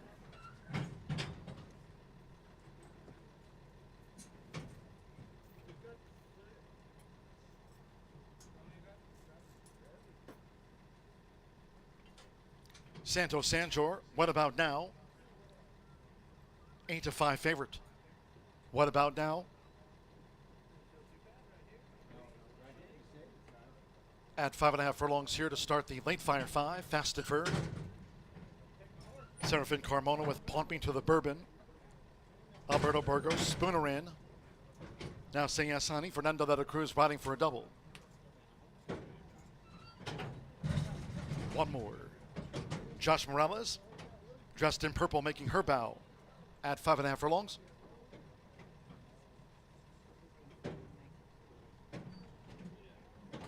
They're in the gate. Robin sprinting. Chris Cinco Cents and Spooner was slow to go. Dressed in purple broke sharp with Pumping to the Bourbon. Molly Zossi in the blue cap, and What About Now is right there too. It's Pumping to the Bourbon. Pumping to the Bourbon is just in front, pressed hard by What About Now and Molly's Aussie right there. After a sharp start, Dressed in Purple is running a wide fourth now at the 3.5. The gray is Say Yes Ani, who takes toward the inside parts of the track to mount a bid from 5th. Spooner is sixth after a slow start. Then Katie Coe and Chris 5 Cents has dropped back to last. The opening quarter, 22.52 seconds. Coming toward the quarter pole, it's Palm Me to the Bourbon. What About Now right there toward the inside. Dressed in purple, ranging up in the white cap, and Molly's Aussie. These four, as these maiden 3-year-old fillies straighten away. Spooner, Say Yes, Ani, and then we trail back to Chris 5 Cents and Katie Cole last. It's What About Now with the rail. Coming down to the final furlong. The daughter of Congrats. What About Now for Santos Sanjor. Holding on to a 2-length lead from a fully extended Palm Me to the Bourbon. Molly's Aussie is third, but just running in place. What About Now has scored the winning run by 3.5 lengths to Palm Me to the Bourbon. Molly's Aussie third and Spooner finished fourth.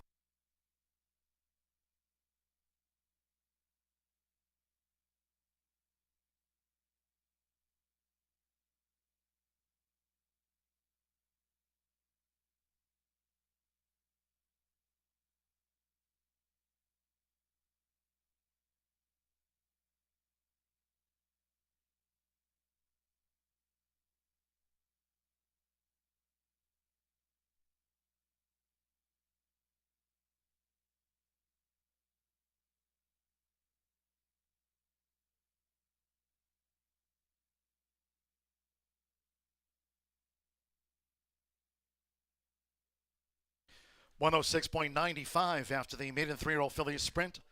1 minute 6.95 seconds, 3.654. The judges have posted the full unofficial run order to race 4. First number 3, What About Now, at 8-5. At 6, Palm Me to the Bourbon, 67-1. Second in a game effort under Serafin Carmona. 5, Molly's Aussie, 6-5 favorite, ran third, and 4, Spooner fourth. Hold on until official. Santos Sanjor gets a W on the card. Tim Eggleston, one of the Horse Racing Nation hot trainers, posted earlier today on X. This for Robert Ray. What About Now gets off the mark in her 6th run.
Result official.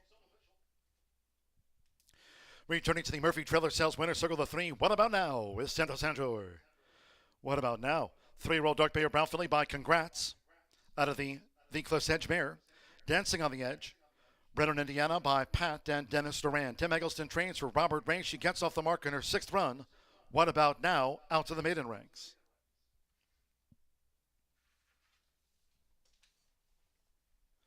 The 3-6 exacta returned $285 even.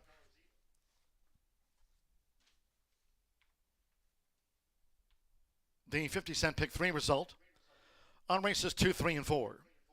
1 with the 5 with What About Now, the 3. Pick 3 paid $18.05. 50-cent trifecta 365, $211.70.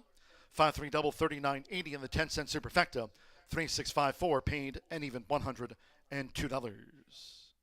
And the maiden 3-year-old filly sprint, favorite, third. All they ran, 106.95 seconds. Race 5 to the turf we go. Course firm, rail of 36 feet this race week. Scratch the MTO, 9 Magic in Motion. Scratch the 9. Number 4, Pretty on the Prairie, 3 pounds over. Exacta trifecta superfecta. Double pick 3. Maiden turf starts the 50-cent late pick 4. And we'll kick off the $1 Horseshoe Hat Trick all turf pick 3. Races 5, 7, and 8. The Horseshoe Hat Trick, all turf, pick 3 today. Post time at 20 minutes at 4:08.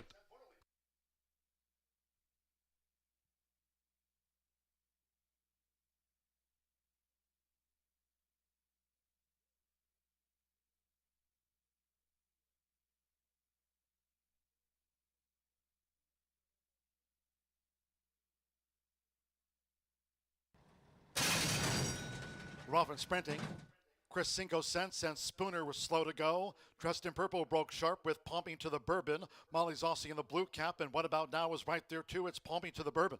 Pumping to the Bourbon is just in front, pressed hard by What About Now and Molly's Aussie right there. After a sharp start, Dressed in Purple is running a wide fourth now at the 3.5. The gray is Say Yes Ani, who takes toward the inside parts of the track to mount a bid from 5th.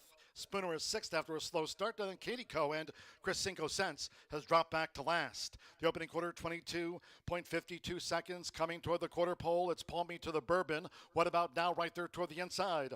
Dressed in Purple, ranging up in the white cap, and Molly's Aussie. These four, as these maiden 3-year-old fillies straighten away. Spooner, Say Yes Ani, and then we trail back to Chris 5 Cents and Katie Cole last. It's What About Now with the rail. Coming down toward the final furlong. The daughter of Congrats. What About Now for Santos Sanjor. Holding on to a 2-length lead from a fully extended Palm Me to the Bourbon. Molly's Aussie is third, but just running in place. What About Now has scored the winning run by 3.5 lengths to Palm Me to the Bourbon. Molly's Aussie third, and Spooner finished fourth.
11 minutes to the 5th race here at Horseshoe Indianapolis. This is an Indiana sire 3-year-old and up maiden special weight.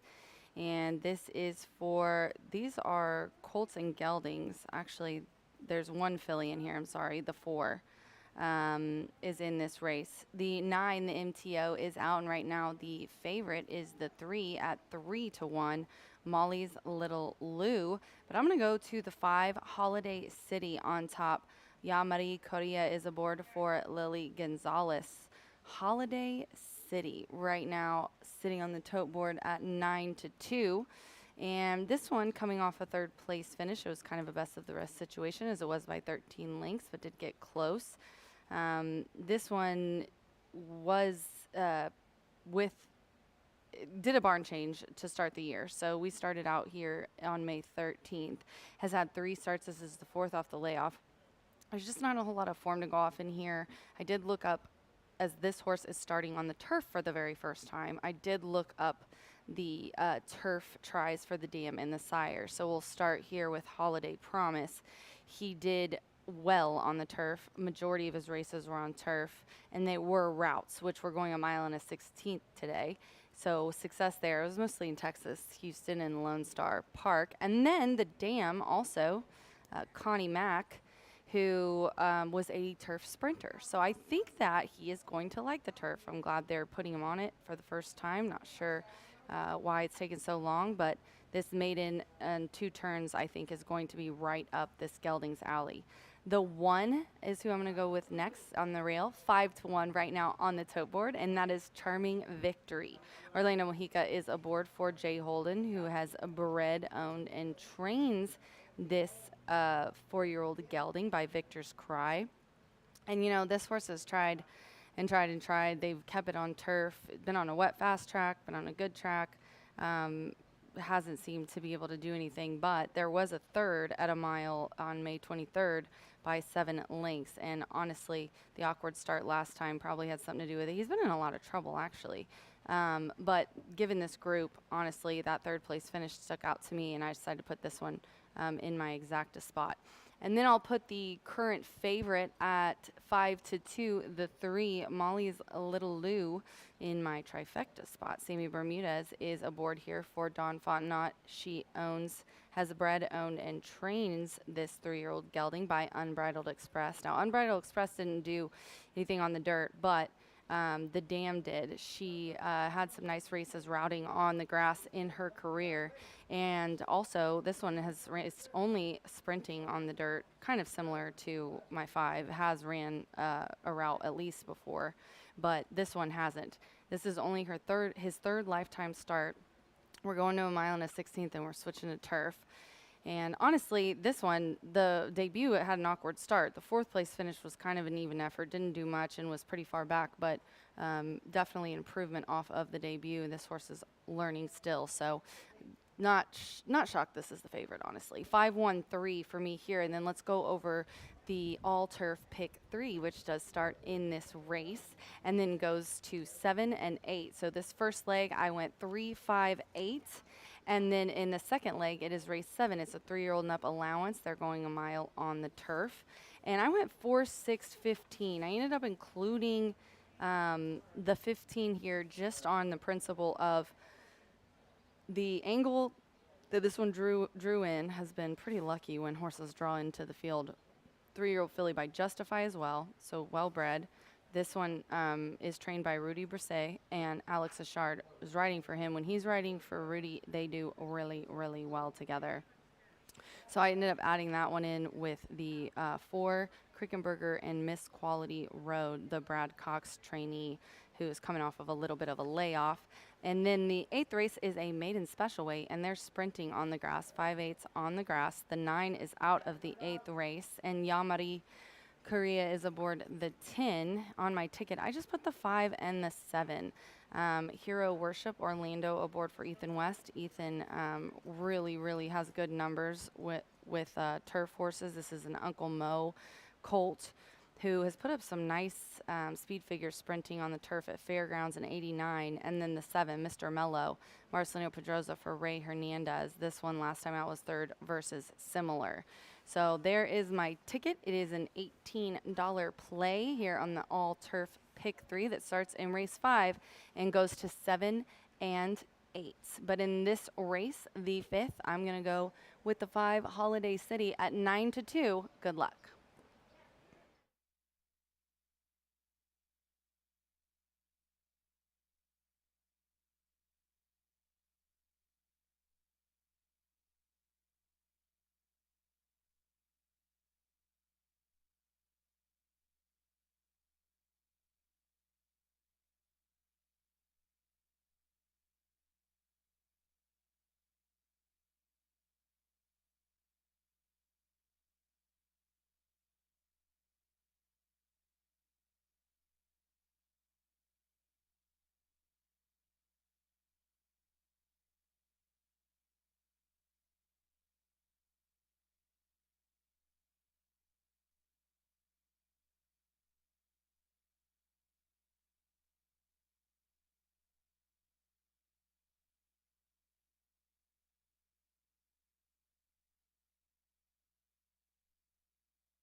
The horses call post were down for the 5th race. The maiden turf carded at a mile and a 16th, a field of 8. Scratch 9, Magic in Motion, was entered as a main track only. Course firm. Turf rail this week set at 36 feet. Scratch the MTO number 9, Magic in Motion. Number 4, Pretty on the Prairie, 3 pounds over. Exacta, Trifecta, Superfecta. Double pick 3 starts at the 50-cent late pick 4 and the $1 Horseshoe Hat-Trick Gold Turf pick 3. Due soon.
Less than 1 minute to post time.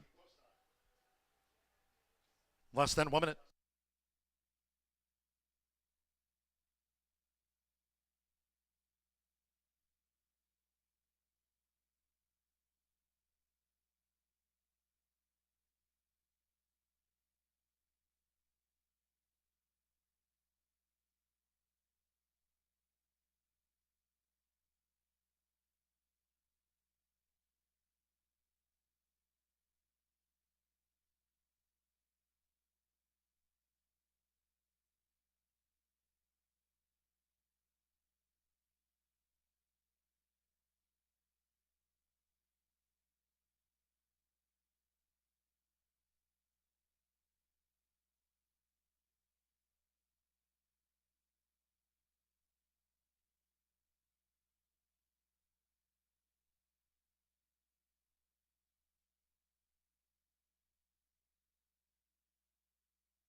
The horses are approaching the starting gate.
For the first time today, over to the turf course they go.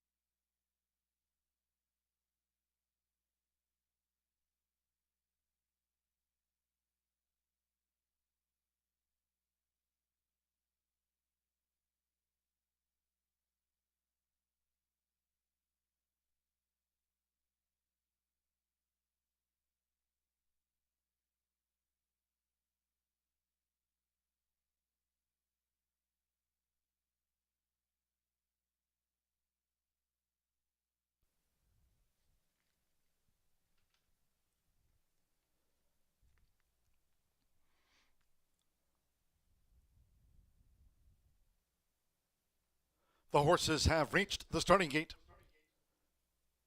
It is now post time. Orlando Mexica, Charming Victory, the first maiden in.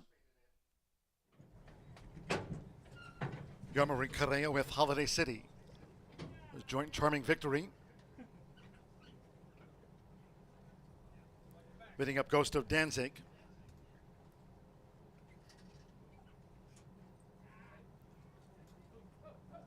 And that was Ghost of Danzig who reared up in back of the gate. Santo Sandro was standing by to load Ghost of Danzig once within the gate, and we have a loose horse on the turf course. It's the 2 Ghost of Danzig.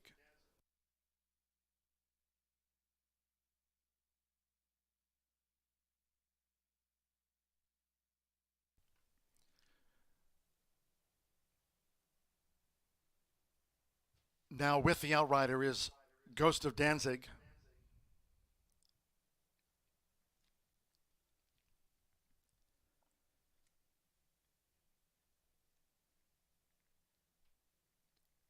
There's Punk, Charming Victory, and Holiday City, the two that were already loaded.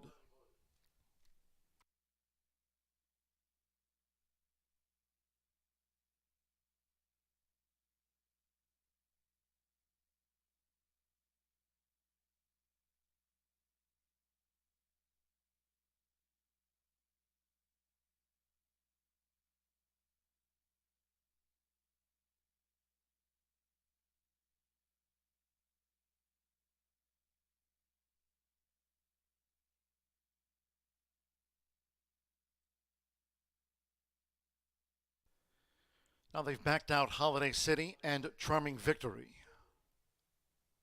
Outriders bringing Ghost of Danzig back toward the start for a veterinarian review on the 2.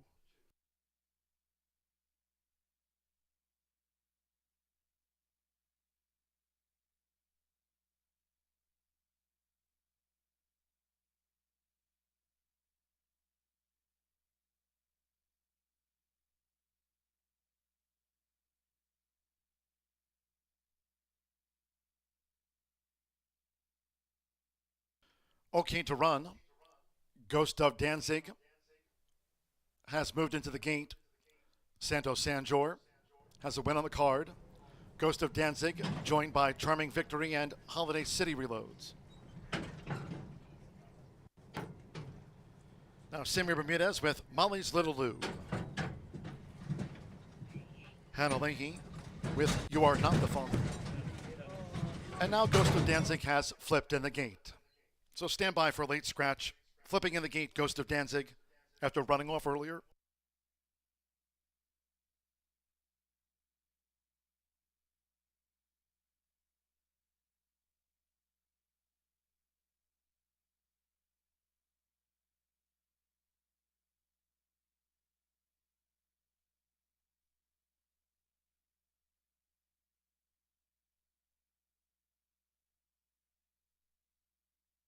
Now ordered scratch by the stewards, the 2, Ghost of Danzig.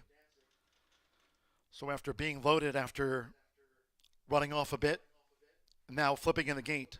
2 Ghost of Danzig, ordered scratched here for the maiden turf. All wagers on the 2 Ghost of Danzig, refunds. They've backed them out of line, those that were loaded. Scratch 2 Ghost of Danzig. There will be a consolation. 3 and 2 double. 3-2 consolation double. Those using 2 Ghost of Danzig in a multi-race wager. You'll now receive the post-time favorite as your substitute in any multi-race wagers on the 2 Ghost of Danzig. After flipping in the gate, scratch from the maiden turf, Ghost of Danzig, the number 2.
Just a quick update here from the broadcast booth. It's good to see they've now gotten Ghost of Danzig out of that starting gate. Again, a late scratch on 2, Ghost of Danzig. That horse is now out to the gate and out of harm's way.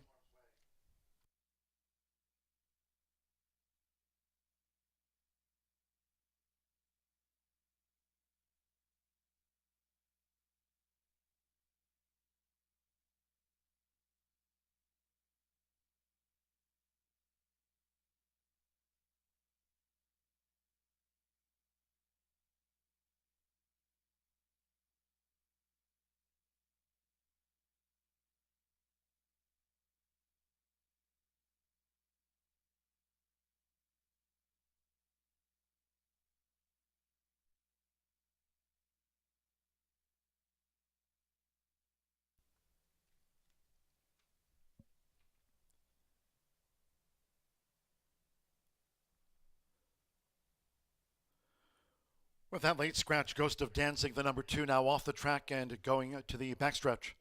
Ready to reload here for the maiden turf.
Ready to reload.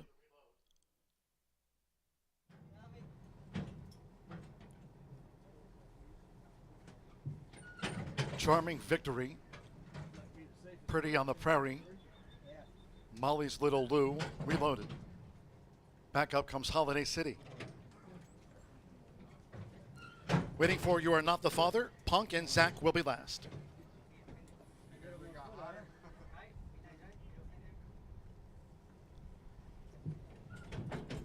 Now Fernando Little Cruz with Punk.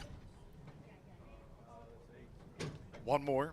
Alberto Burgos with Zach over the mile and a 16th. Course here firm around the 36 feet this race week. Charming Victory and Molly's Little Lou being co-2-1 favorites. Start to the Horseshoe Hat Trick All Turf Pick 3. They're in the game. And they're off. Zach broke inward. Sharp start for Molly's Little Lou. There goes Pretty on the Prairie, and Holiday City in the black cap is also forward. It's Pretty on the Prairie who leads out for Eddie Perez. Pretty on the Prairie leads here to the first turn from Holiday City close up with Molly's Little Lou tracking them. Charming Victory running in 4th. Punk in 5th between horses. On the outside is Zach in the green cap who broke inward, and You're Not the Father has dropped back to last out to the stretch. It's Pretty on the Prairie. 6 furlongs to run. Holiday City is running second by 5. Molly's Little Lou in 3rd, joined toward the inside by Charming Victory, who's saving ground there as they go to the back of the course. And then comes Punk with Zach, and You're Not the Father trails the maiden turf. The opening quarter, 23.46 seconds. It is Pretty on the Prairie who leads Holiday City by a length to a half mile from home. Molly's Little Lou looking to inch in with Charming Victory. They're 3rd and 4th. While 3 clear from Punk, who's racing toward the inside. Zach is second to last as they head toward the far turn, and the trail remains You Are Not the Father. Half mile for Pretty on the Prairie. 47.73 seconds as they enter the far turn.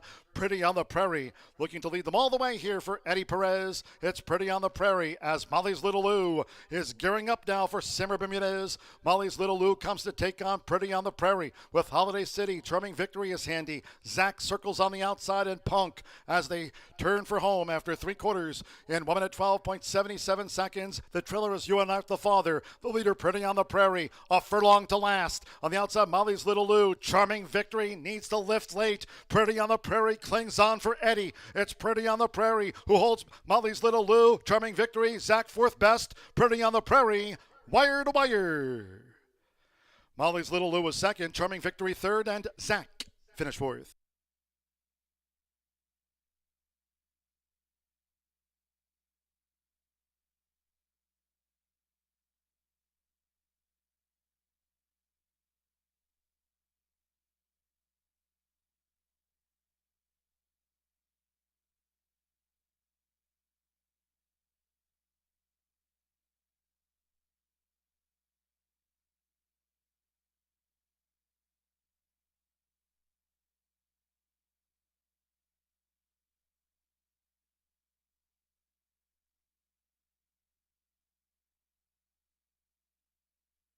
.144.20 after the maiden turf.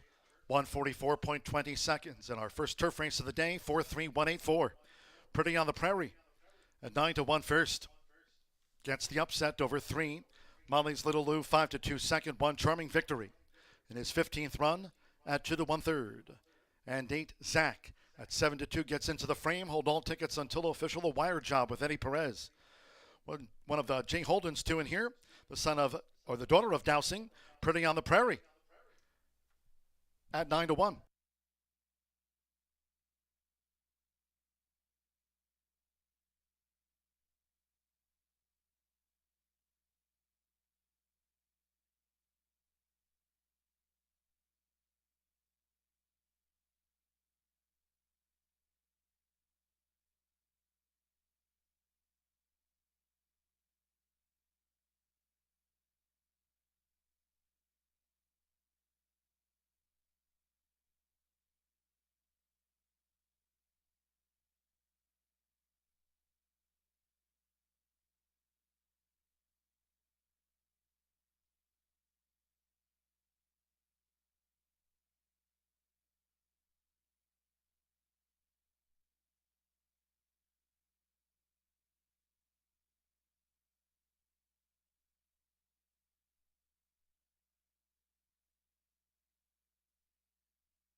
Result official.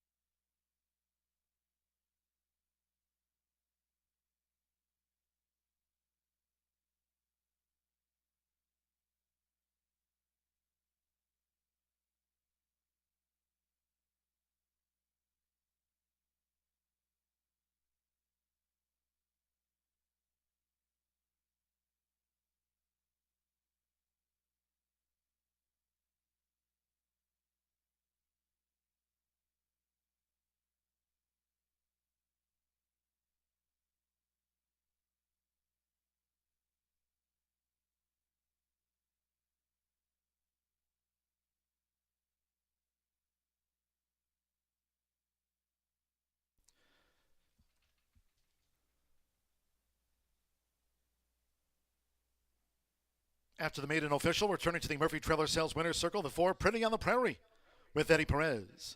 Pretty on the Prairie, a 3-year-old dark bay or brown filly by Dowsing. Out of the Colonial Colony Mare, a Beautiful Blur. Bred in Indiana by Arvin P. Holden and Jay Holden. Racing 4, Arvin, Sharon, and trainer J. Holden Racing LLC. Horseshoe Indianapolis congratulates the winning connections of the filly, Pretty on the Prairie, out to the maiden ranks. She's beaten the boys at 9-1. The 4-3 Exacta returned $100.60, 50-cent trifecta, 4-3-1, $71.95. 3-4 double, 54.80, 3-2 consolation double, $5.80. Zach fourth, 10-cent superfecta, 4-3-1-8, $38.62. 50-cent early pick 4, $263.55. Pick 3 paid $83.70.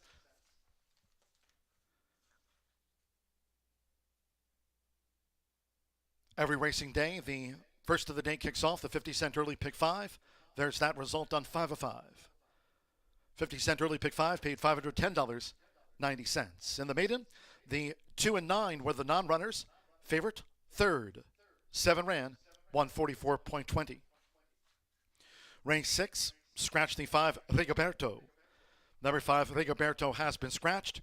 Exacta trifecta superfecta, 10-cent grand high 5, first pentafecta. Featured on the holiday card, double pick 3. Post time will now be in 21 minutes at 4:53.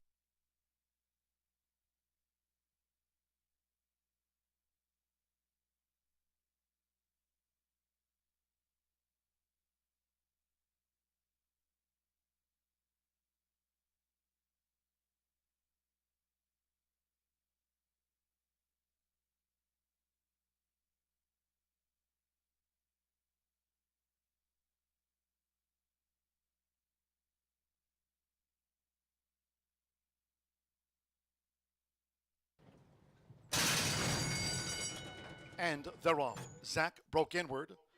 Sharp start for Molly's Little Lou. There goes Pretty on the Prairie, and Holiday City in the black cap is also forward. It's Pretty on the Prairie who leads out for Eddie Perez. Pretty on the Prairie leads here to the first turn from Holiday City close up, with Molly's Little Lou tracking them. Charming Victory running in fourth. Punk in fifth between horses. On the outside is Zach in the green cap, who broke inward, and You're Not the Father has dropped back to last. Out to the stretch, it's Pretty on the Prairie. 6 furlongs to run. Holiday City is running second by 5. Molly's Little Lou in third, joined toward the inside by Charming Victory, who's saving ground there as they go to the back of the course. And then comes Punk with Zach, and You're Not the Father trails the maiden turf. The opening quarter, 23.46 seconds. It is Pretty on the Prairie who leads Holiday City by a length to a half mile from home. Molly's Little Lou looking to inch in with Charming Victory. They're third and fourth. While 3 clear from Punk, who's racing toward the inside. Zach is second to last as they head toward the far turn, and the trailer remains You Are Not the Father. Half mile for Pretty on the Prairie. 47.73 seconds as they enter the far turn. Pretty on the Prairie looking to lead them all the way here for Eddie Perez. It's Pretty on the Prairie as Molly's Little Lou is gearing up now for Simmer Bermudez. Molly's Little Lou comes to take on Pretty on the Prairie with Holiday City. Charming Victory is handy. Zach circles on the outside, and Punk as they turn for home after 3 quarters in 1 minute 12.77 seconds. The trailer is You Are Not the Father. The leader, Pretty on the Prairie, a furlong to last. On the outside, Molly's Little Lou. Charming Victory needs to lift late. Pretty on the Prairie clings on for Eddie. It's Pretty on the Prairie who holds Molly's Little Lou. Charming Victory, Zach fourth best. Pretty on the Prairie, wire to wire. Molly's Little Lou was second. Charming Victory third, and Zach finished fourth.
Tequila Herradura. Extraordinary awaits.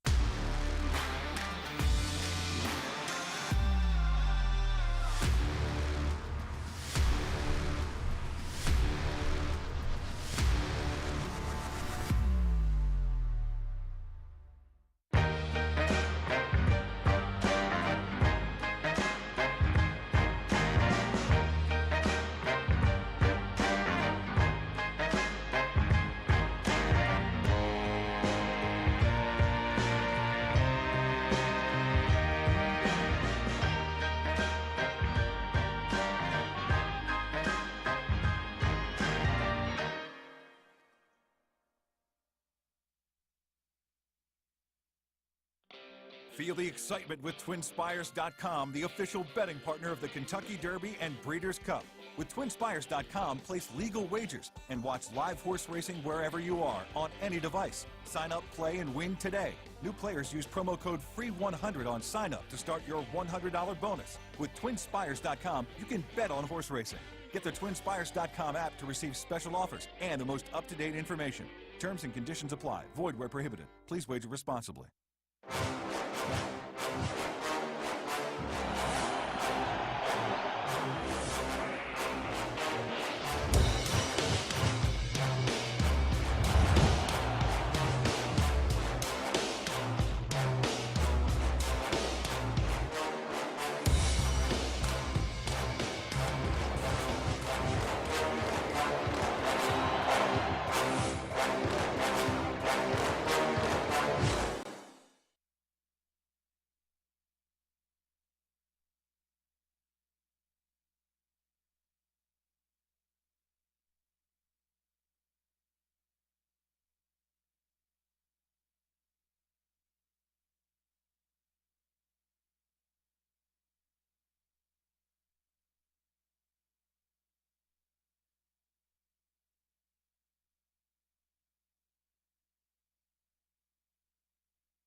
Nine to 1 winner on the turf spices up that late fire 5 as we kick off those rolling daily doubles. Another pentafecta in this race. A field of 8 set to navigate 6 furlongs. An allowance group in here. Scratch your favorite of Rigoberto out of this event in this spot. I'm going to go to Gennaro Garcia's Forever Lasting in here. Yarmelina Correa going to be aboard for this mountain here. She looks for back-to-back winners with this 4-year-old gelding by Forever Doro, a horse who's gone through the conditions fairly quickly. 2 wins from 10 starts thus far. Does take on horses that have won multiple races in the past in this spot. It's certainly a jump up in class from the claiming non-winners of 2 last time out. The horse broke well, did show good speed, and really ran away and hid late in that race. Now, No doubt about it, this horse is getting tested for class today, but that's why you're going to be assured a decent price. DRF projections show this horse may go off around 4-1, close to that morning line price of 5-1. Maybe what stuck out to me most, I certainly understand that this horse needs to improve, but lately over the last month or so, I've seen horses that have been given the extra 2 weeks of rest, maybe 6 weeks versus 3 weeks, and they've really flourished. And that's the case in here with Forever Lasting, who does need to improve about 10 to 15 buyer speed figure points on some of the other competition in here, but they really won easily last time out and have been given about 6 weeks rest, comes back in a protected spot. It is certainly a confident move for our leading trainer, Gennaro Garcia, with Forever Lasting and the top selection in here. But speaking of those buyer speed figure jumps, another one who could jump up as well is down on the inside. It's Positive Change, 15-1 morning line, currently 11-1 on the board for Charlie Livers. Santos Sanger going to be calling the shots. An Unbridled Slope was an impressive victor yesterday. Absolutely ran away and hit. I believe stopped the clock in sub 104. And Positive Change chased him last time out. He closed good ground in the lane, and that was his first race since November. So there is certainly upside for Positive Change. A lot of things going in a positive direction. Went off at 32-1 on June 5th. Comes back on that 2 weeks rest like we did talk about, but second start off the layoff should be plenty fit. No issues. It looks like all signs point to go on the good-looking chestnut in here, who should get pace to chase and also gets an extra half furlong. Positive Change and Santos Sanger on the board at a juicy 11-1. The 8 is Commander Storm, exits that same race, won by Unbridled Slope, and many of these were flattered in here when Unbridled Slope came back to absolutely dominate last time on. In fact, Commander Storm gave Unbridled Slope everything he wanted in the lane, lost a photo finish by only a nose, but this is a horse who got a very good trip, sat just off the pace, closed into it really well, just couldn't get to Unbridled Slope, who ironically was the other closer in that race. The pace collapsed late, and Commander Storm and Unbridled Slope were kind of in tandem to the wire, and unfortunately for Commander Storm, the photo did go to Unbridled Storm. Comes in off 2 weeks rest. John Hare and Alberto Burgos, they broke from post number 8 with Zach on the turf, and they got a ton of late action that race. We'll see if this one gets any more late action as well. Projections show if you're hoping for Commander Storm at 4-1, maybe closer to 5-2 when it's all said and done. But I'm going to try Forever Lasting in here. Patiently trained by Gennaro Garcia. We'll see if the patience pays off 6 minutes from now.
The horses called postward now for the 6th race.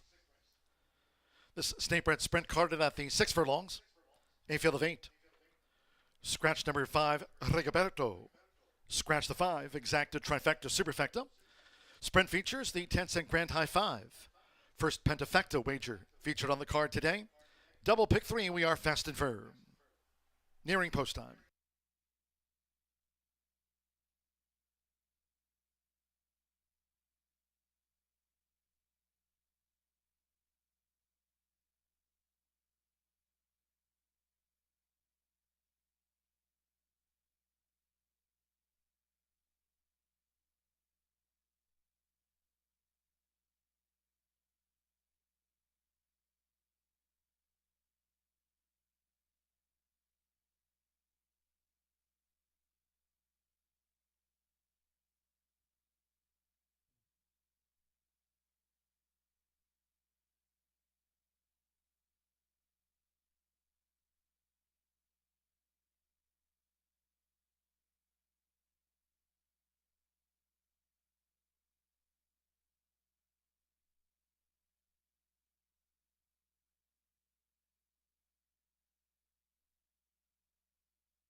Less than 1 minute to post time.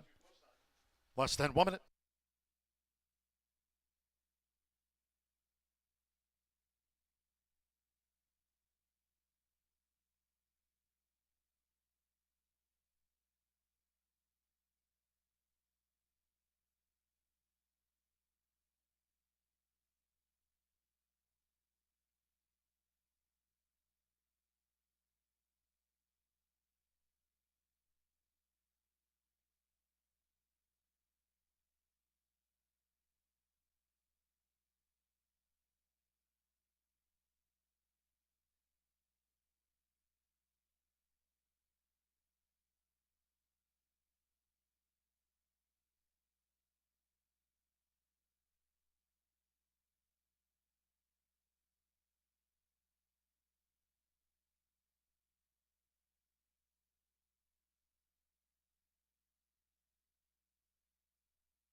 The horses are approaching the starting gate.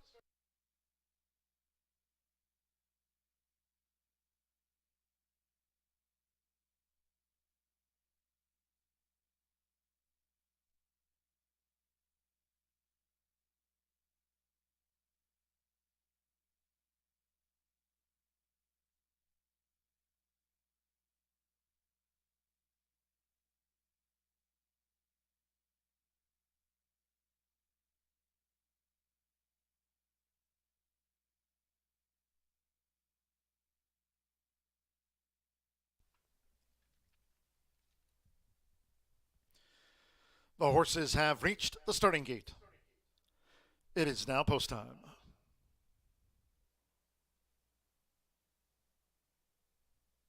With Deshaun Parker Dossier, the first Indiana bred up. Santo Sandro with Positive Change. Join Dossier. Now Sammy Bermudez with Tizzetti. Your Marie Correa, Forever Lasting, coming up. Forever Lasting went in well. Rodney Prescott with Solar Power. Alberto Burgos, Commander Storm in the Purple Silks Yellow Cap. Coming back. Joshua Morales with Cadillac Justice Drew 4. At 6 furlongs. A moment away, one more. Evan Roman with Oilman. Tizzetti, 9-5 favorite. All in line. And they're off. Oilman rockets away. Forever Lasting showing speed along with Commander Storm in the Purple Silks. And now moving through, here's Tizzetti, who's quick to engage. Positive Change with the rail. Dossier as they make this run toward the half-mile pole. Solar Power, Cadillac Justice trails the State Bred Sprint. It's Tizzetti for Sammy Bermudez. Tizzetti just leads Commander Storm, keeping the heat up on Tizzetti as they head toward the far turn. Forever Lasting's in the red cap. After a sharp start, Oilman's a wide fourth. Positive Change in fifth, Dossier in sixth. The trailers remain Solar Power, and finally, Cadillac Justice. The quarter 22.61 seconds now at the 2.5. Short lead still for Tizzetti. Commander Storm is alongside for Alberto Burgos.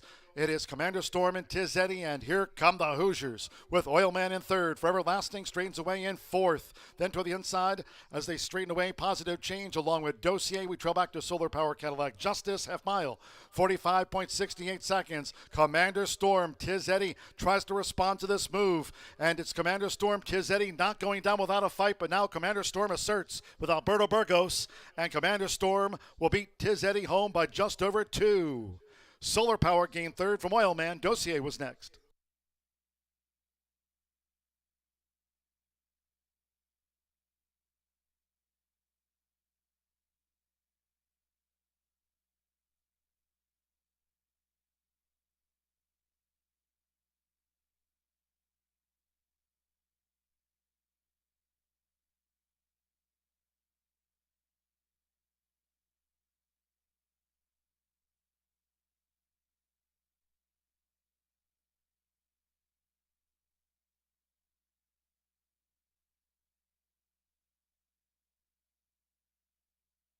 $111.25 after the State Bred Sprint.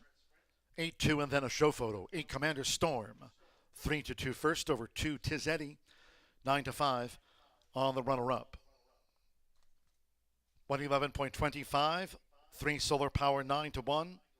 9 Oilman 36-1 odds for the Superfecta. 6 Dossier for the Pentafecta. So there it is. 8-2-3-9-6. Hold on until official. Alberto Burgos for John Harron. At 3-2, the favorite home.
The winning groom leading into the Murphy Trailer Sales Winner's Circle, the 8 Commander Storm with Alberto Burgos.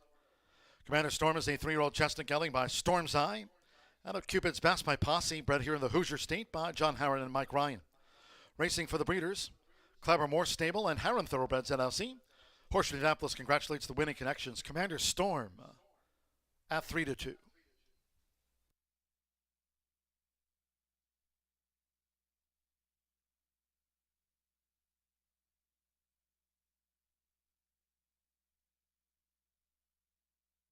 Result official.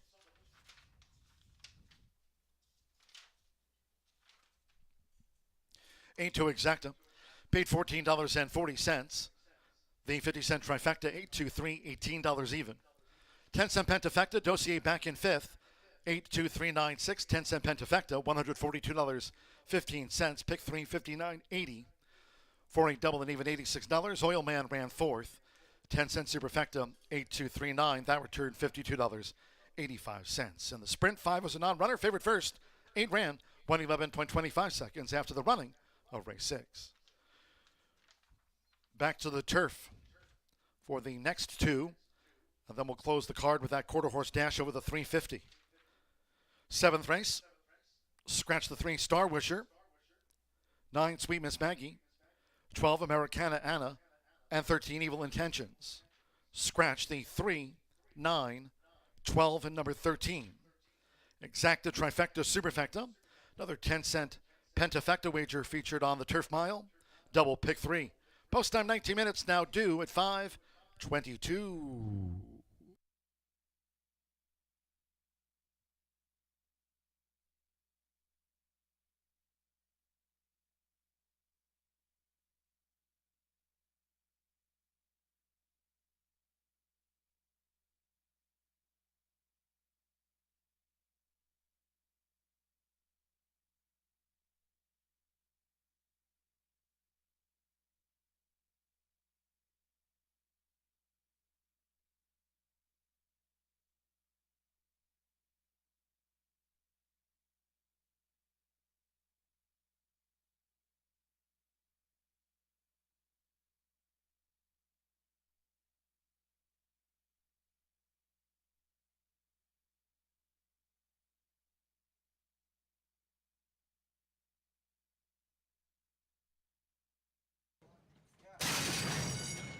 And they're off. Oil Man rockets away.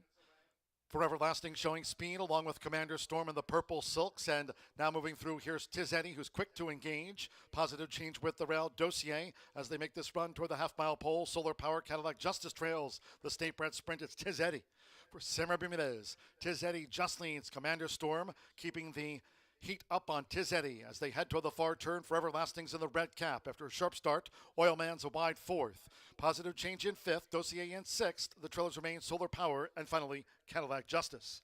The quarter 22.61 seconds now at the 2.5. Short lead still for Tiz Eddie. Commander Storm is alongside for Alberto Burgos. It is Commander Storm and Tiz Eddie, and here come the Hoosiers with Oil Man in 3rd. Forever Lasting straightens away in 4th. Then to the inside as they straighten away, Positive Change along with Dossier. We trail back to Solar Power Cadillac Justice, half mile, 45.68 seconds. Commander Storm, Tiz Eddie tries to respond to this move, and it's Commander Storm, Tiz Eddie not going down without a fight, but now Commander Storm asserts with Alberto Burgos, and Commander Storm will beat Tiz Eddie home by just over 2. Solar Power gained 3rd from Oil Man. Dossier was next.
10 minutes to race 7 here at Horseshoe Indianapolis. We have a filly and mare, 3-year-old and up, open allowance. They're going 1 mile on the grass. The 3-Star Wisher is out. The 9, Sweet Miss Maggie. The 13 MTO is obviously scratched, and the 14 and 15 draw in, giving us an 11 horse field going postward here today. And it was tough for me between the 6 and 11, but I did put the 6 here on top, Miss Quality Road. 2-1 right now on the tote board. Marcelino Pedroza is up for trainer Brad Cox. Marcelino looking for a double after winning the 2nd race today. This is a 3-year-old filly by Quality Road. She was a $255,000 yearling purchase. James Schumann owns. And, you know, this Brad Cox, obviously one of the best trainers in the country, but when you look at some of his particular percentages, I mean, he's 26% here and 79% of the money, but when you look at some of the others, he's also 31% when his horses are beaten favorites, and he's 20% just on his grass starts. I went back to December at Fairgrounds, ran at 1 mile and a 16th on the grass there, and ended up 2nd in a maiden special weight, broke the maiden next out on a muddy track, and then went to an allowance, put up an 83 Brisnet speed figure, also on and off track on the slop, and ended up 3rd. Ran it 3rd in a stakes race there at Fairgrounds, and then May 1st ran here routing on the dirt and ended up 3rd by 7 lengths. Had an awkward start, but they gave this one 49 days off, so a little bit of a freshening. This horse has not been worse than 3rd in 5 starts, and the speed figures routing definitely look good, especially the one that I mentioned that was on the grass. So I've got Miss Quality Road on top here, but the co-favorite, 6 is 2-1, and so is the 11. Yay, hooray! Yay, hooray. Gets Chris Landeros aboard here for Mike Moneymaker, and in the last 14 racing days, he has had eight starts, 3 wins, and a 3rd in the last couple weeks. This 3-year-old filly by Malibu Moon is making her 4th lifetime start. She was in some tough races, Aqueduct, Keeneland, both the 1st and 2nd place finishers of that Keeneland start ended up coming back to win, so you know it was tough. It was a full horse field as well. But May 4th here, turf routing, which was her first on turf. She really woke up, ended up winning by a 1.25 lengths, driving into the stretch, looked really, really good. And off of that start, I'm not shocked that this is the co-favorite here. If there's anything, you know, any improvement at all, she's going to be a threat in this race. But I did put her 2nd in my selections just because she's first time with winners. Also not in our program, there's a late work on the 11, 6:15 here at Indiana. 3 furlongs fast, 35-1, breezing, 1 of 22, a very nice bullet work for the 11. And then I rounded it out with the 4. The 4 is Krickenberger. Alexis Centeno is aboard for Eric Foster. Put up the highest recent speed figure of 83 last out on May 22nd. You know, two back, that was a win at a starter optional claiming 25, and it was at today's distance and turf. If you look at the race before that, which was a pretty long layoff from February to May, ran 1.25 miles. That was just way too long for her. It was also on Polly, but she does like Polly. If you scratch that out, this horse has had really good success. You got to go all the way back to August of last year, a 3rd here at the distance, and it was a 3rd by less than a length. This horse definitely was really, really close there. Put in a 5th place effort, but then a 1st in allowance at today's distance and surface here on October 18th, and then a 2nd place finish on the slop, and then another win on the Poly at Turfway. So this is a consistent filly. She's a talented filly. She's got good speed. I think she's going to like this field here, and Eric Foster, from the few he's brought here, he knows where to put him. He's 18% win clip and 67% the money, so a good one to put in your try, which is what I've done. Right now, the 4 is 4-1 on the tote board, 6-11-4 for me, but I am going to go with, in this race, Miss Quality Control in the 7th race here at Horseshoe Indianapolis. This is the 2nd leg in the all-turf pick 3 as well. Good luck.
horses called postward now for the 7th race.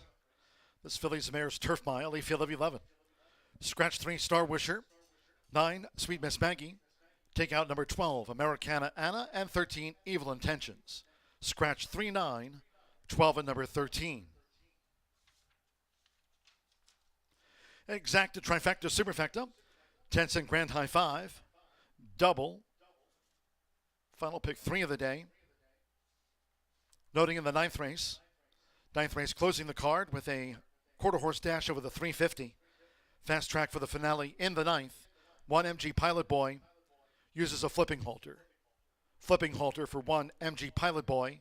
And our final quarter horse dash of the day, Firm and Fast.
Less than 1 minute 2 post time.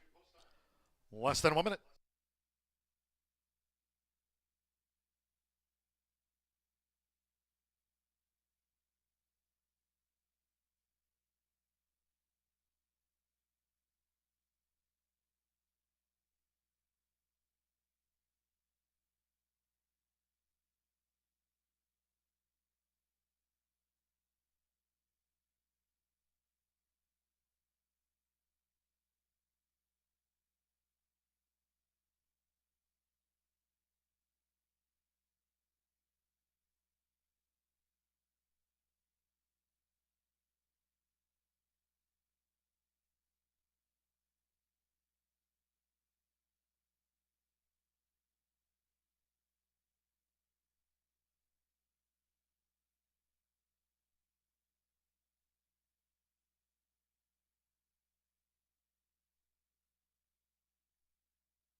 The horses are approaching the starting gate.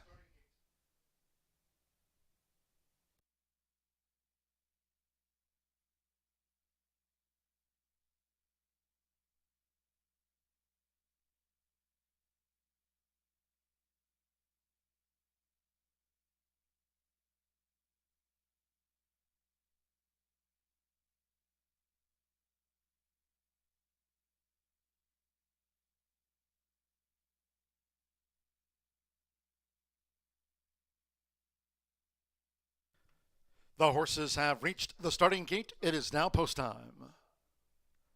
Loading Orlando Mejica. Bella Cruella was first in. Deshaun Parker with Squash Blossom. Now Yamari Correa, Habuya. Can't Keep Me Down, Eddie Perez has a turf win on the card. Alexis Centeno with Krickenberger.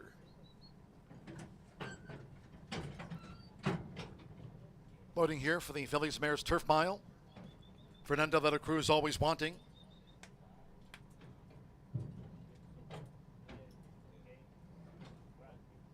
Now Wildcat Justice, Alberto Burgos on the holiday score sheet. Chris Landeros, Yay, Hooray.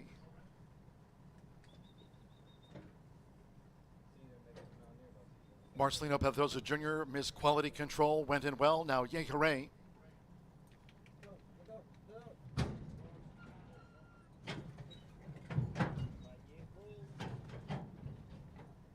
Yay, Hooray, 5-2 favorite.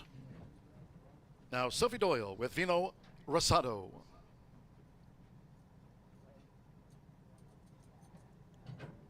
One more.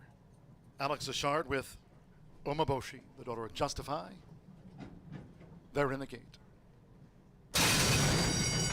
They're off. Wildcat Justice broke sharp, as did Habuya.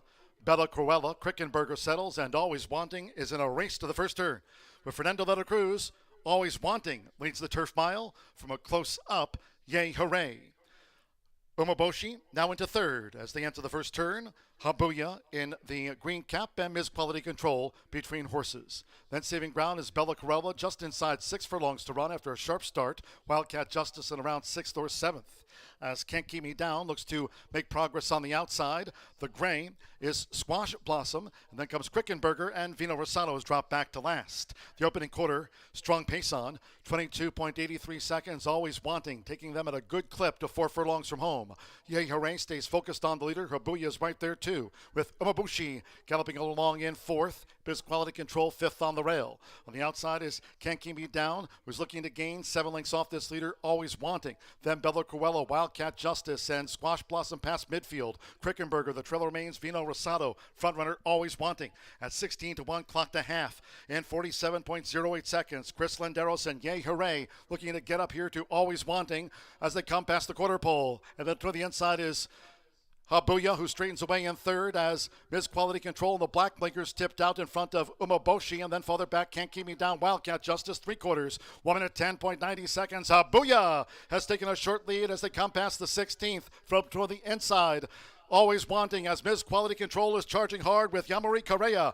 It's Habuya. Habuya 1/2 from Ms. Quality Control. Always Wanting third, Krickenberger 4th, Wildcat Justice, Umaboshi, Can't Keep Me Down, Squash Blossom followed them home.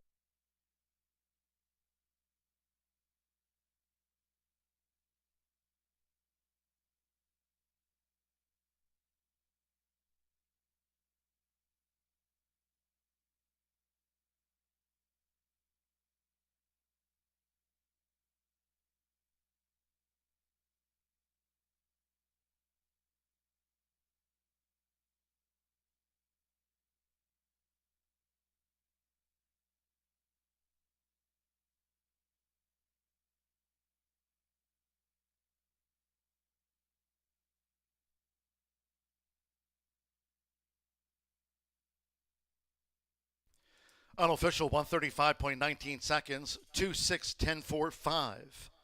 The top 5 after the Phillies Mares Turf Mile. Number 2, Habuya, 5-2 first. 6 Ms. Quality Control at 5-1 was second. Number 10, Always Wanting. 16 to 1 third. Number 4, Krickenberger, 9-2 fourth. And 5, Wildcat Justice gets into the pentafecta. Yamari Correa is 5-2. John Langmeyer was one of the Horse Racing Nation hot trainers. Posted on X today. Spooky Hollow Racing, Habuya at 5-2.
Returning to the Murphy Trailer Sales Winner Circle, the 2, Habuya with Yarmari Correa. Habuya is a 5-year-old dark mare brown mare by Jimmy Creed, out of Errant Angel by Tis Wonderful. Bred here in the Hoosier State by John Langmeyer's Spooky Hollow Racing Incorporated. Horseshoe Indianapolis congratulates the winning connections of Habuya.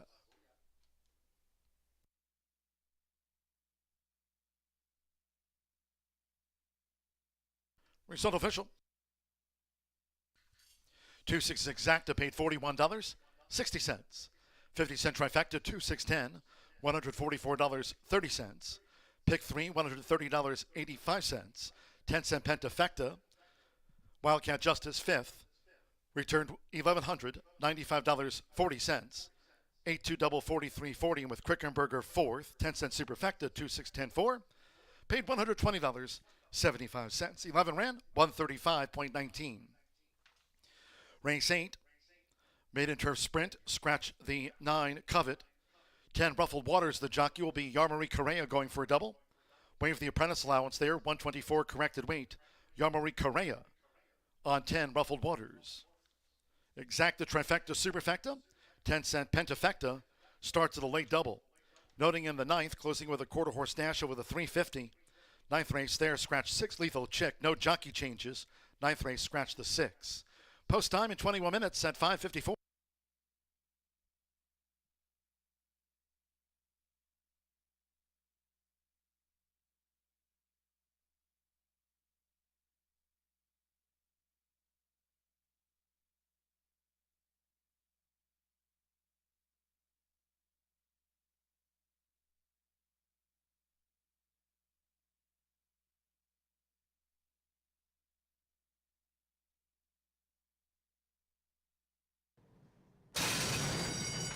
They're off. Wildcat Justice broke sharp, as did Habuya.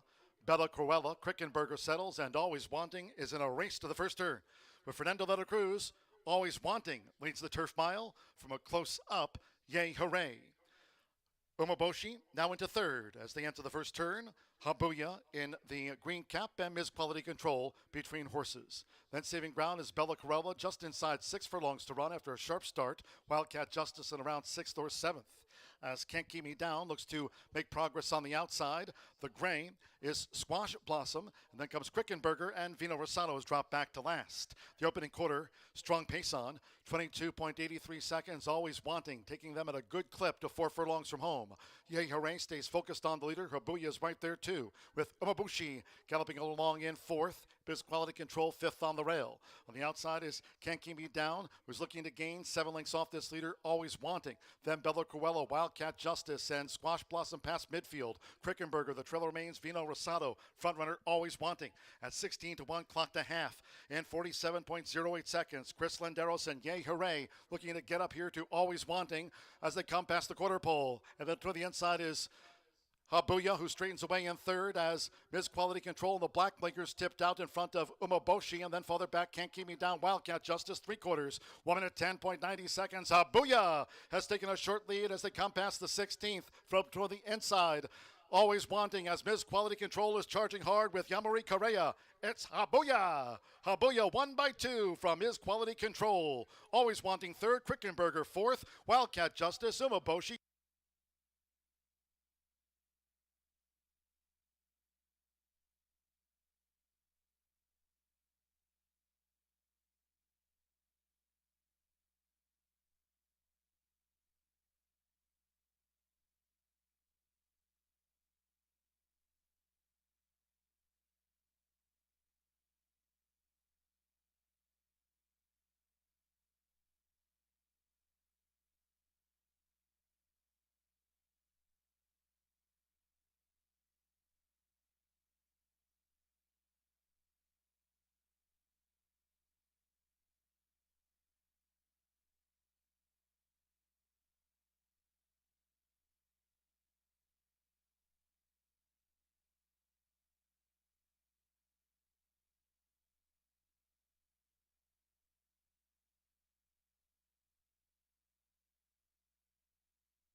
The results are in for today's contest, and we have our top 3 finishers. And first, we have Ray Satterfield winning $100. In second, we have Max Maxfield winning $75. And in third, we have Ken Church winning $25. Thanks for playing and racing Rachel's Warriors at Horseshoe, Indianapolis.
Ladies and gentlemen, may I have your attention, please?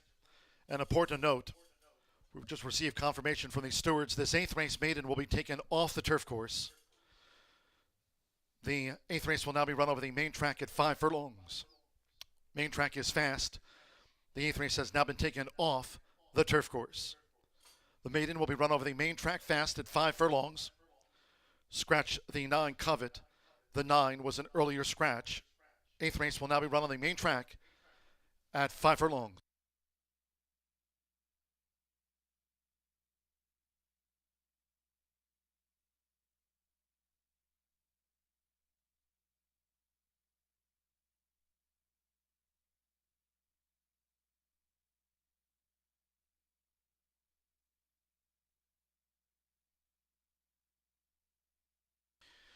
And again, as we just noted, this 8th race maiden will now be run on the main track at 5 furlongs with the main track fast.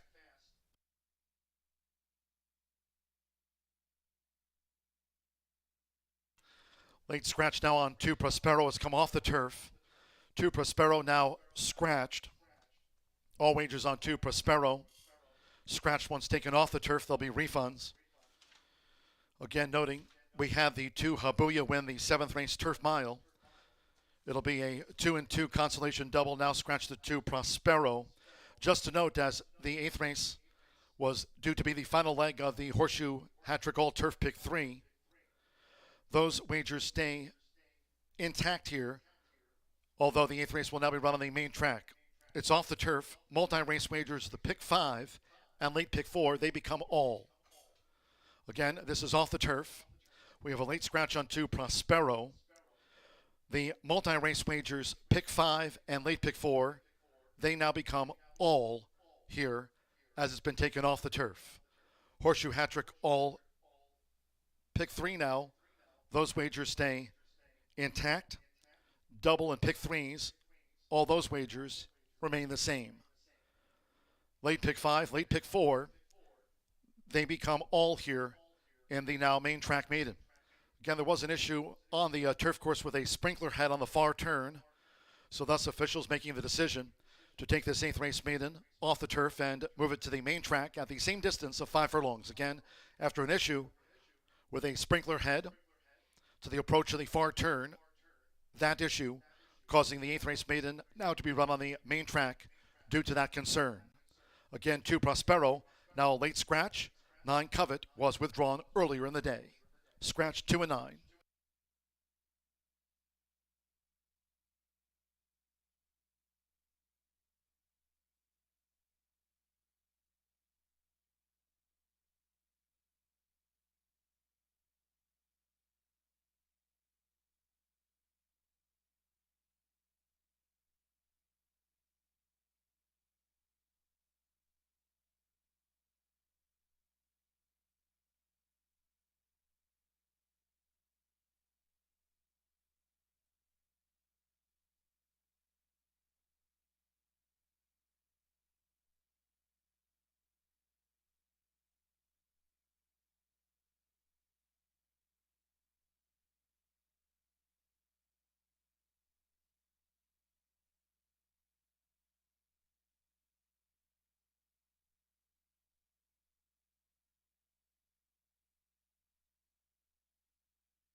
So the maidens now call postward for this 8th race. It was taken off the turf late again due to a sprinkler head issue on the approach to the far turn. Maiden sprint will now be run on the fast main track over the same 5 furlong distance. 2 Prospero was a late scratch. 2 and 2 for a consolation double. Scratch 9 Covet was withdrawn earlier in the day. Jockey change for 10 Ruffled Waters. The 21 race maiden will be ridden by Yarmarie Correa going for a double. Waive the apprentice allowance, 124 corrected weight there. Yarmarie Correa rides the 10 Ruffled Waters. This race on the main track features Exacta Trifecta, Superfecta, 10-cent Pentafecta, and starts the late double.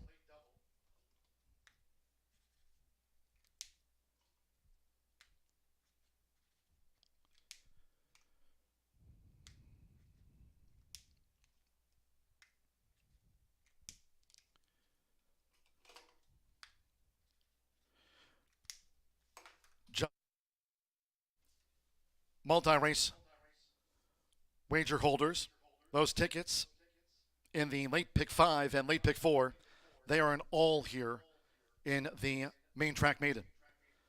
Late pick 5, 50-cent late pick 4 tickets, they now become all. Rolling doubles pick 3s, that Horseshoe Hat-Trick all turf pick 3, those wagers remained the same, although taken off the turf. Main track fast, and again we're at post time.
Here's a late scratch, number 5, Hero Worship.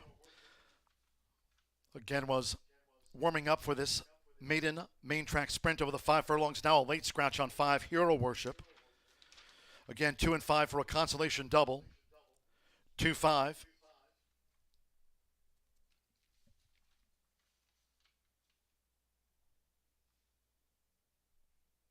Scratch 2, Prospero. 5, Hero Worship. That late veterinarian scratch. And the 9 is also a non-runner. The horses are approaching the starting gate.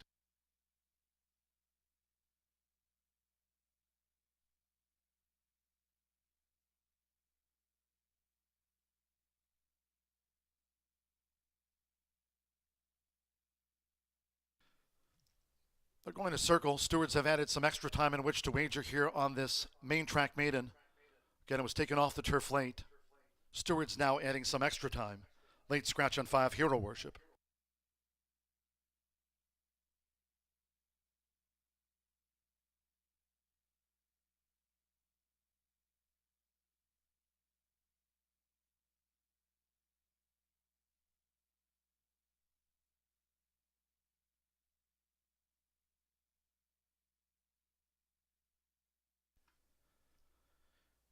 Air Horse 1 drone view. The maidens on final approach.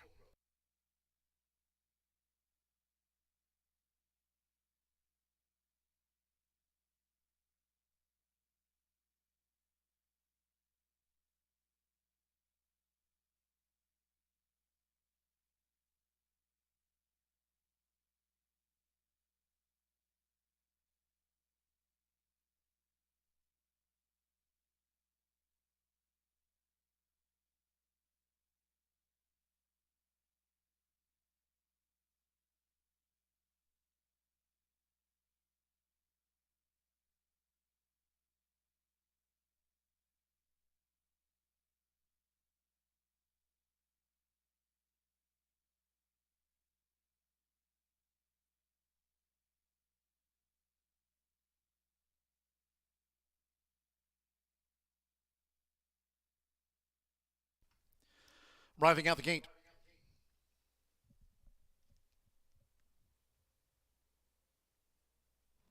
Voting for the maiden, Fernanda de la Cruz with the first-time starter. Here's Multitask. Son of Candy Ride in the Royal Blue went in well, Multitask. Sophie Doyle with Xander. Now Serafin Carmona with Ace the Race. Marcelino Pedroza Jr., Mr. Mello coming up.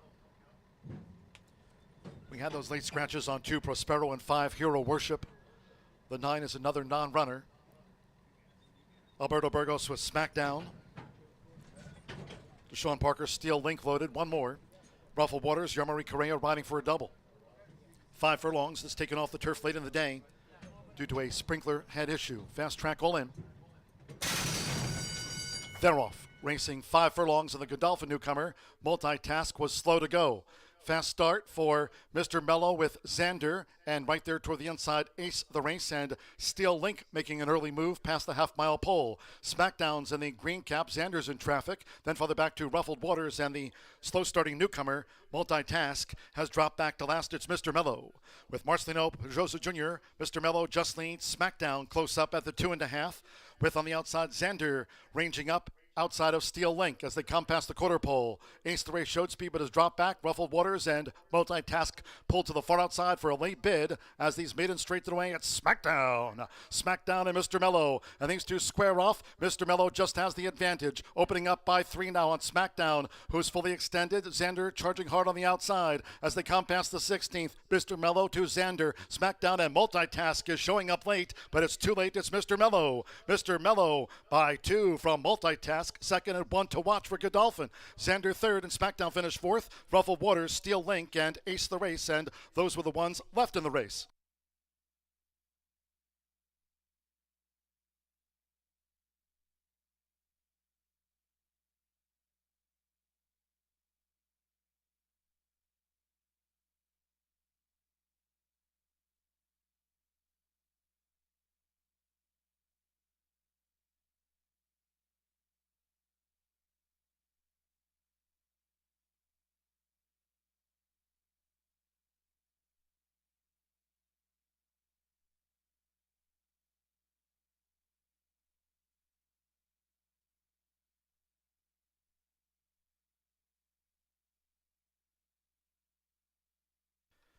$59.08 after the maiden.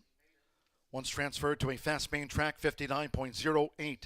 7, 1, 6, 8, 10, 7, Mr. Mello. 8 to 5 first, 1 Multitask. 5 to 1 second after a slow beginning. 6 Xander. 5 to 1 third. 8 Smackdown. 9 to 5 fourth, and 10 Ruffled Waters in his 22nd run getting into the Pentafecta. So Marcelino Pedroza Jr., a couple of wins on the card. Here for Ray Hernandez, Diane Flemings, Shadowfax LLC, He's gotten off the mark in his 8th run. Mr. Mello was 8-5 to do so.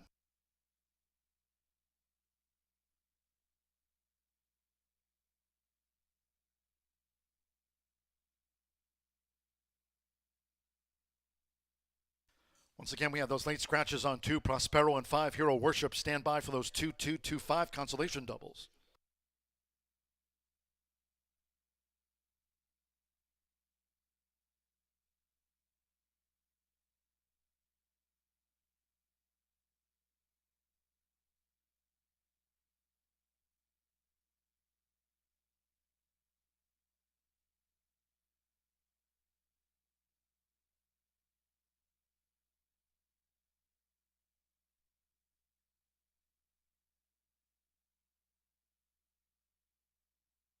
Result official.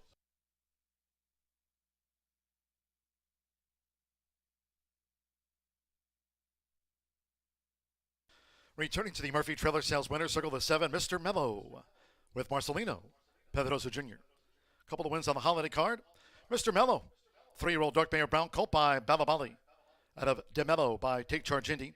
Bred in Kentucky by Shadowfax LLC. Diane Fleming's Shadowfax LLC owns the colt, trained by Ray Hernandez. Mr. Mello out to the maiden ranks. Numerous results and prices after the off-the-turf maiden. Pentafecta paid $42.62. 7-1 exacta, $31.40, 50-cent trifecta. 7-1-6, $27.35. 50-cent late pick 4. 3 of 4 as the 8th race maiden was made in all. $121.75. The 50-cent late pick 5 pays out on 4 of 5 again in the late pick 5 and late pick 4. That maiden was in all. 2-7 double, $25.60. We have those consolation doubles. Pick 3 paid $12.20. That 50-cent late pick 5 on 4 of 5, $346.50. Main track maiden became an all once taken off the turf late. And the 2-2 consolation double, $8 even. And a 2-5 consolation double after those late scratches on 2, Prospero and 5, Hero Worship. Those were the consolation doubles. One more to go. Quarter horse dash over the 350, last on the docket. Scratch 6, Lethal Chick, scratch the 6. 1, MG Pilot Boy. 5 over. 3, R Sweet Maggie May plus a pound. 4, Right to Pass, 3 over. 8, Misraeli Jetton, 3 over. 9, Secret Horn, 3 over. 10, You Can Kiss Judy's Booty, 2 over. And note 1, MG Pilot Boy uses a flipping halter at the 350 start. Post time 6:26.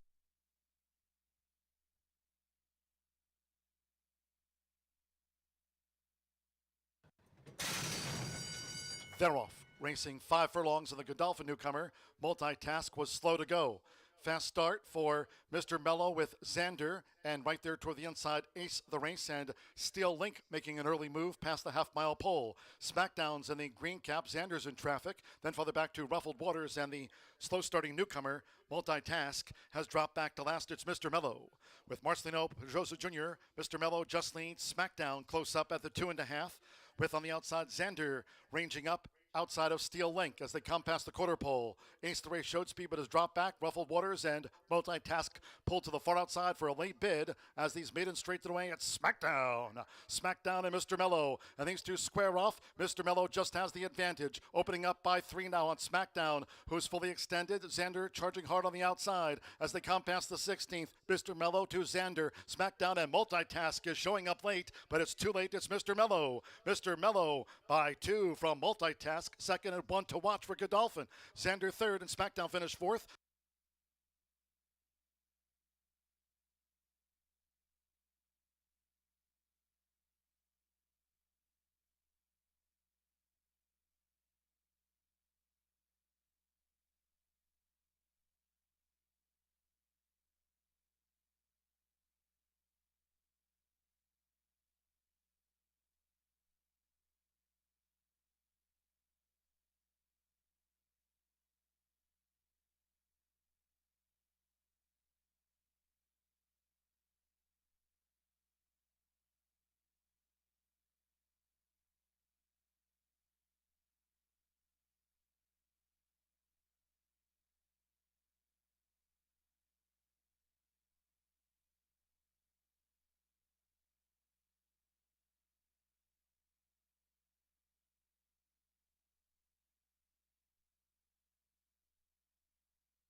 Today's finale is a 19,500 quarter horse allowance. These are registered Indiana breds and they're 3 and up.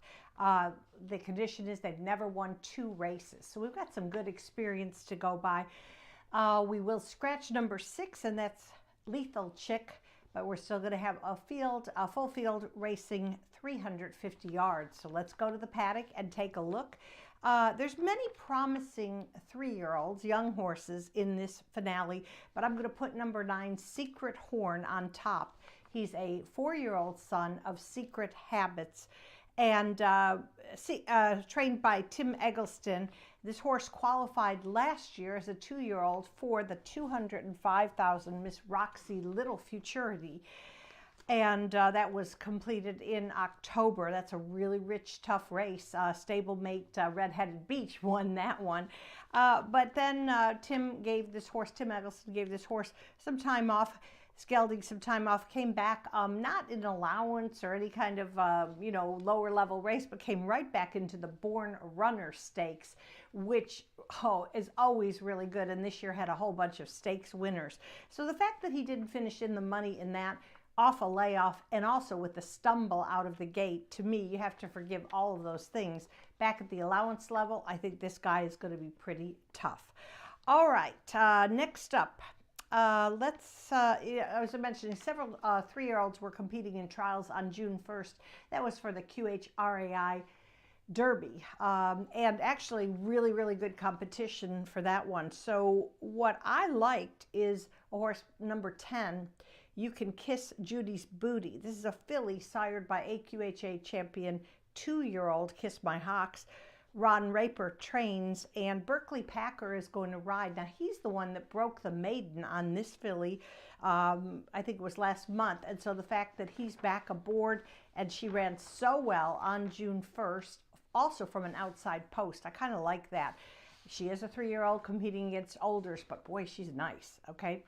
All right, so we'll see how that works for that. We've got 2 from the barn of last year's leading quarter horse conditioner. That's Tony Cunningham. I kind of am going to give the edge to number 3, Our Sweet Maggie May. This is a 4-year-old daughter of one Sweet Jess. She's returning off an allowance race 2 weeks ago in which she was really impeded out of the gate. And we all know with quarter horses, you've got to get that clean start and a clean trip, and she didn't have either. So we'll forgive that one and see how she's going to do. She is the high earner in the field. I think that says something about her. This 4-year-old mare, it's taken on her younger rivals. And then I'll round up my top 4 with the other Cunningham trainee, and that's number 1, MG Pilot Boy. Hit the board in 6 of 11 starts, career efforts for Tony, sired by Paint My Pilot. He's done some of his best running from the inside posts. He draws the rail today under Danny Martinez. Okay, so my top 4, 9, 10, 3, 1, but we do have a very juicy carryover of $3,759 in our 10-cent quarter horse pentafecta. You definitely want to play that. You can, obviously wheel some horses, or you could do a 5-horse box for just $12. We've had winners in the thousands, so you want to play this one today with the carryover. And in my opinion, if you want to put in one more horse, go to the outside to number 8, Miss Royally Jetton. Faced tougher company in her trial on June 1st. Was beaten. She's been beaten by several in this race, but today could be a better day for her. You know, I'm very fond of the connections, Natasha Perez and Diego Bocanegra. So that would be my choice for the pentafecta. Go get them. Have a great afternoon. We'll see you back tomorrow.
The horse is stepping onto the track now for the 9th and final. Closing with his quarter horse dash over the 350 yards. Fast no wind, a field of 9. Scratch 6, Lethal Chick, scratch number 6. 1 MG Pilot Boy, 5 over. 3R Sweet Maggie May plus an extra pound. The 4, The Right to Pass is 3 over. 8 Morse Royally Jetton, 3 over. 9 Secret Horn plus 3 pounds. And number 10, You Can Kiss Judy's Booty, at 2 pounds to the listed program weight, makes it there now 128. 1 MG Pilot Boy uses a flipping halter for the number 1. Exacta Trifecta Superfecta. As Martha Clausen noted, there is a carryover of the 10-cent quarter horse. Grand high five, $3,759. Current pool over that. Pentafecta carryover, $3,759.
The horses are approaching the starting gate.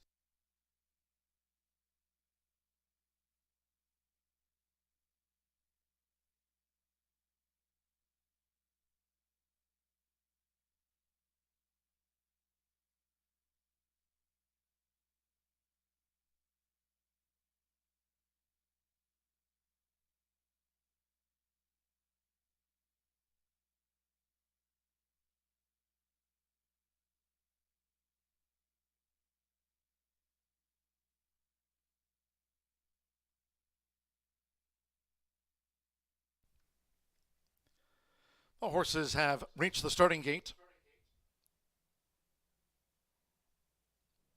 Loading, AP Tempting Sicaria, MG Pilot Boy.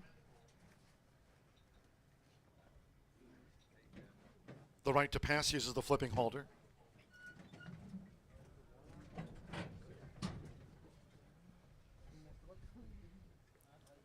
Miss Royally Jetton going in.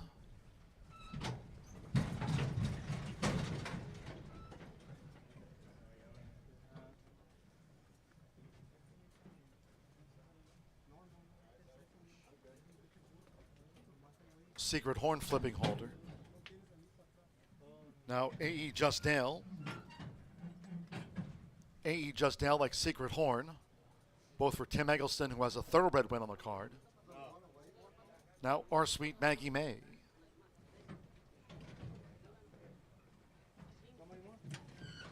One more. That is AP Tempting Sicaria, getting fractious in the gate with one back.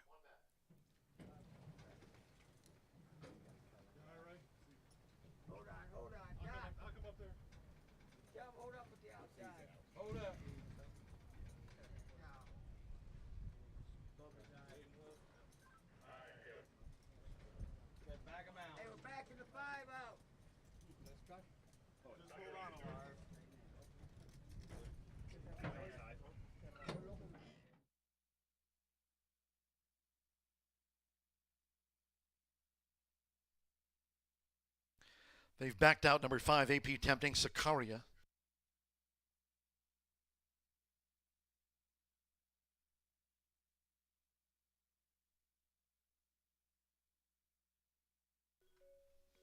Stand by for a late scratch. In fact, they're backing them all out.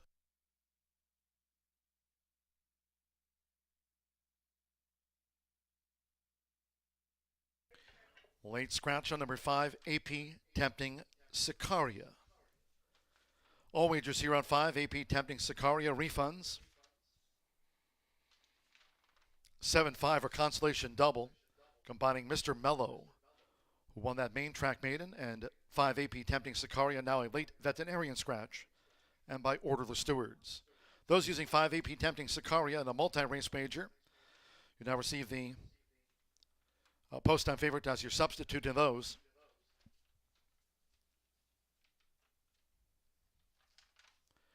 Scratch number 5.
Most of them reloading.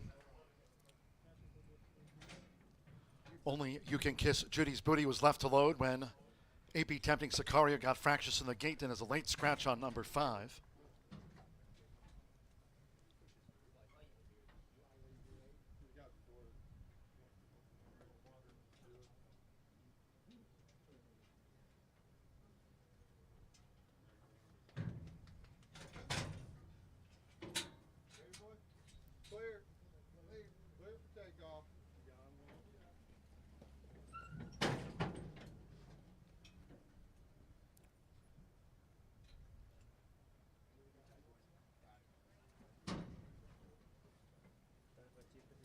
Tim Eggleston's 2 reloading.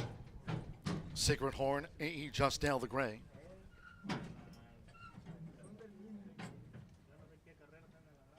Our Sweet Maggie May, like MG Pilot Boy, both here for Tony Cunningham. Apolitical Ocean reloaded. Okay, one more. You Can Kiss Judy's Booty.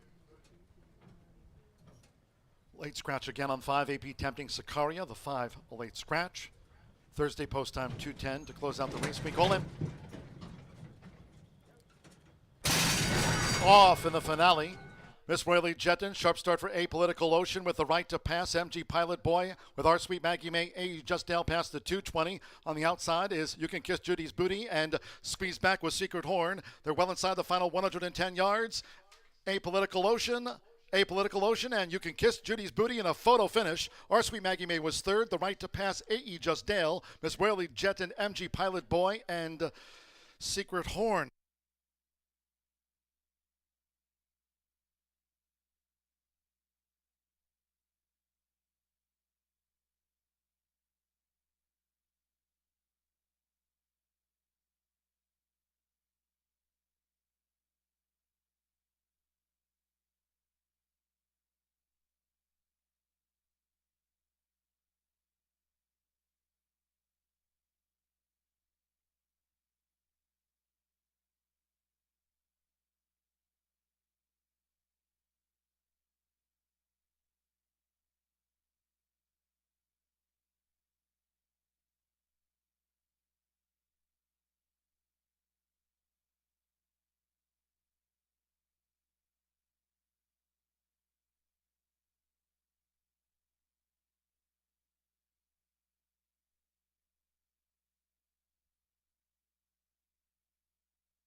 photo finish, but do hold all tickets as we stand by for the result of the photograph. There'll be a steward's inquiry into the running of the 350-yard dash.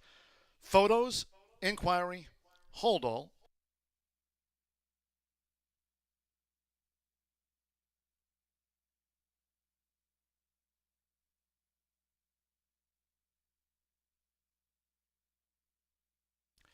With an ongoing inquiry into the 350-yard dash, hold all bets. 10-7-3-4-2, the unofficial. 10, You Can Kiss Judy's Booty. At 3-2, got up on the line. It's unofficial. 7-8, Political Ocean. At 3-1 was denied. Number 3, Our Sweet Maggie May at 7-1/3. Number 4, The Right to Pass. 27-1/4. And 2, A.E. Just Dale, the unofficial 5th. With an inquiry, 10-7-3-4-2, hold all bets.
In the Murphy Trailer Sales Winner Circle the 2, You Can Kiss Judy's Booty with Berkeley Pecker.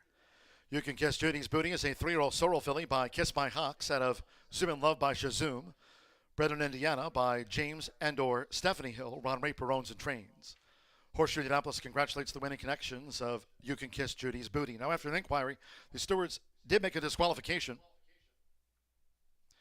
Number 8, Miss Whaley Jetton, was disqualified from 6th and placed last for causing interference with number 9, Secret Horn, inside the final 220 yards. Again, the stewards, after an inquiry, did make a disqualification. That disqualification was number 8, Miss Whaley Jetton, from 6th and placed last for interference with number 9, Secret Horn.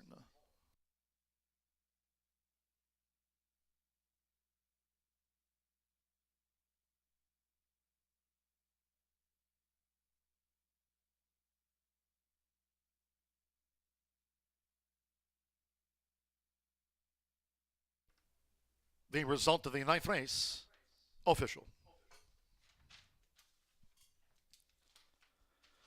Final results in, 10-7 exacta after the win photograph, paid $20 even. Pick 3, $14.70. The 50-cent trifecta, 10-7-3, $27.55. 7-10 double, $32.40. 7-5 consolation double, $5.60.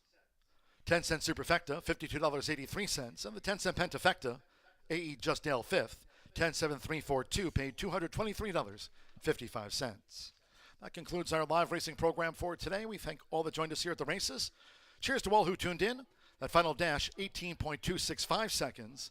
Fast track, 18.265. As a reminder, we wrap up the 4-day stretch, wrapping up the race week here Thursday post time at 2:10 p.m. Eastern. You can always follow us on social media on X at HS Indy Racing and subscribe to our YouTube channel at Horseshoe Indianapolis Racing. Until next time, for all of us here, it's been my pleasure from the broadcast booth. Track announcer John G. Dooley saying goodnight.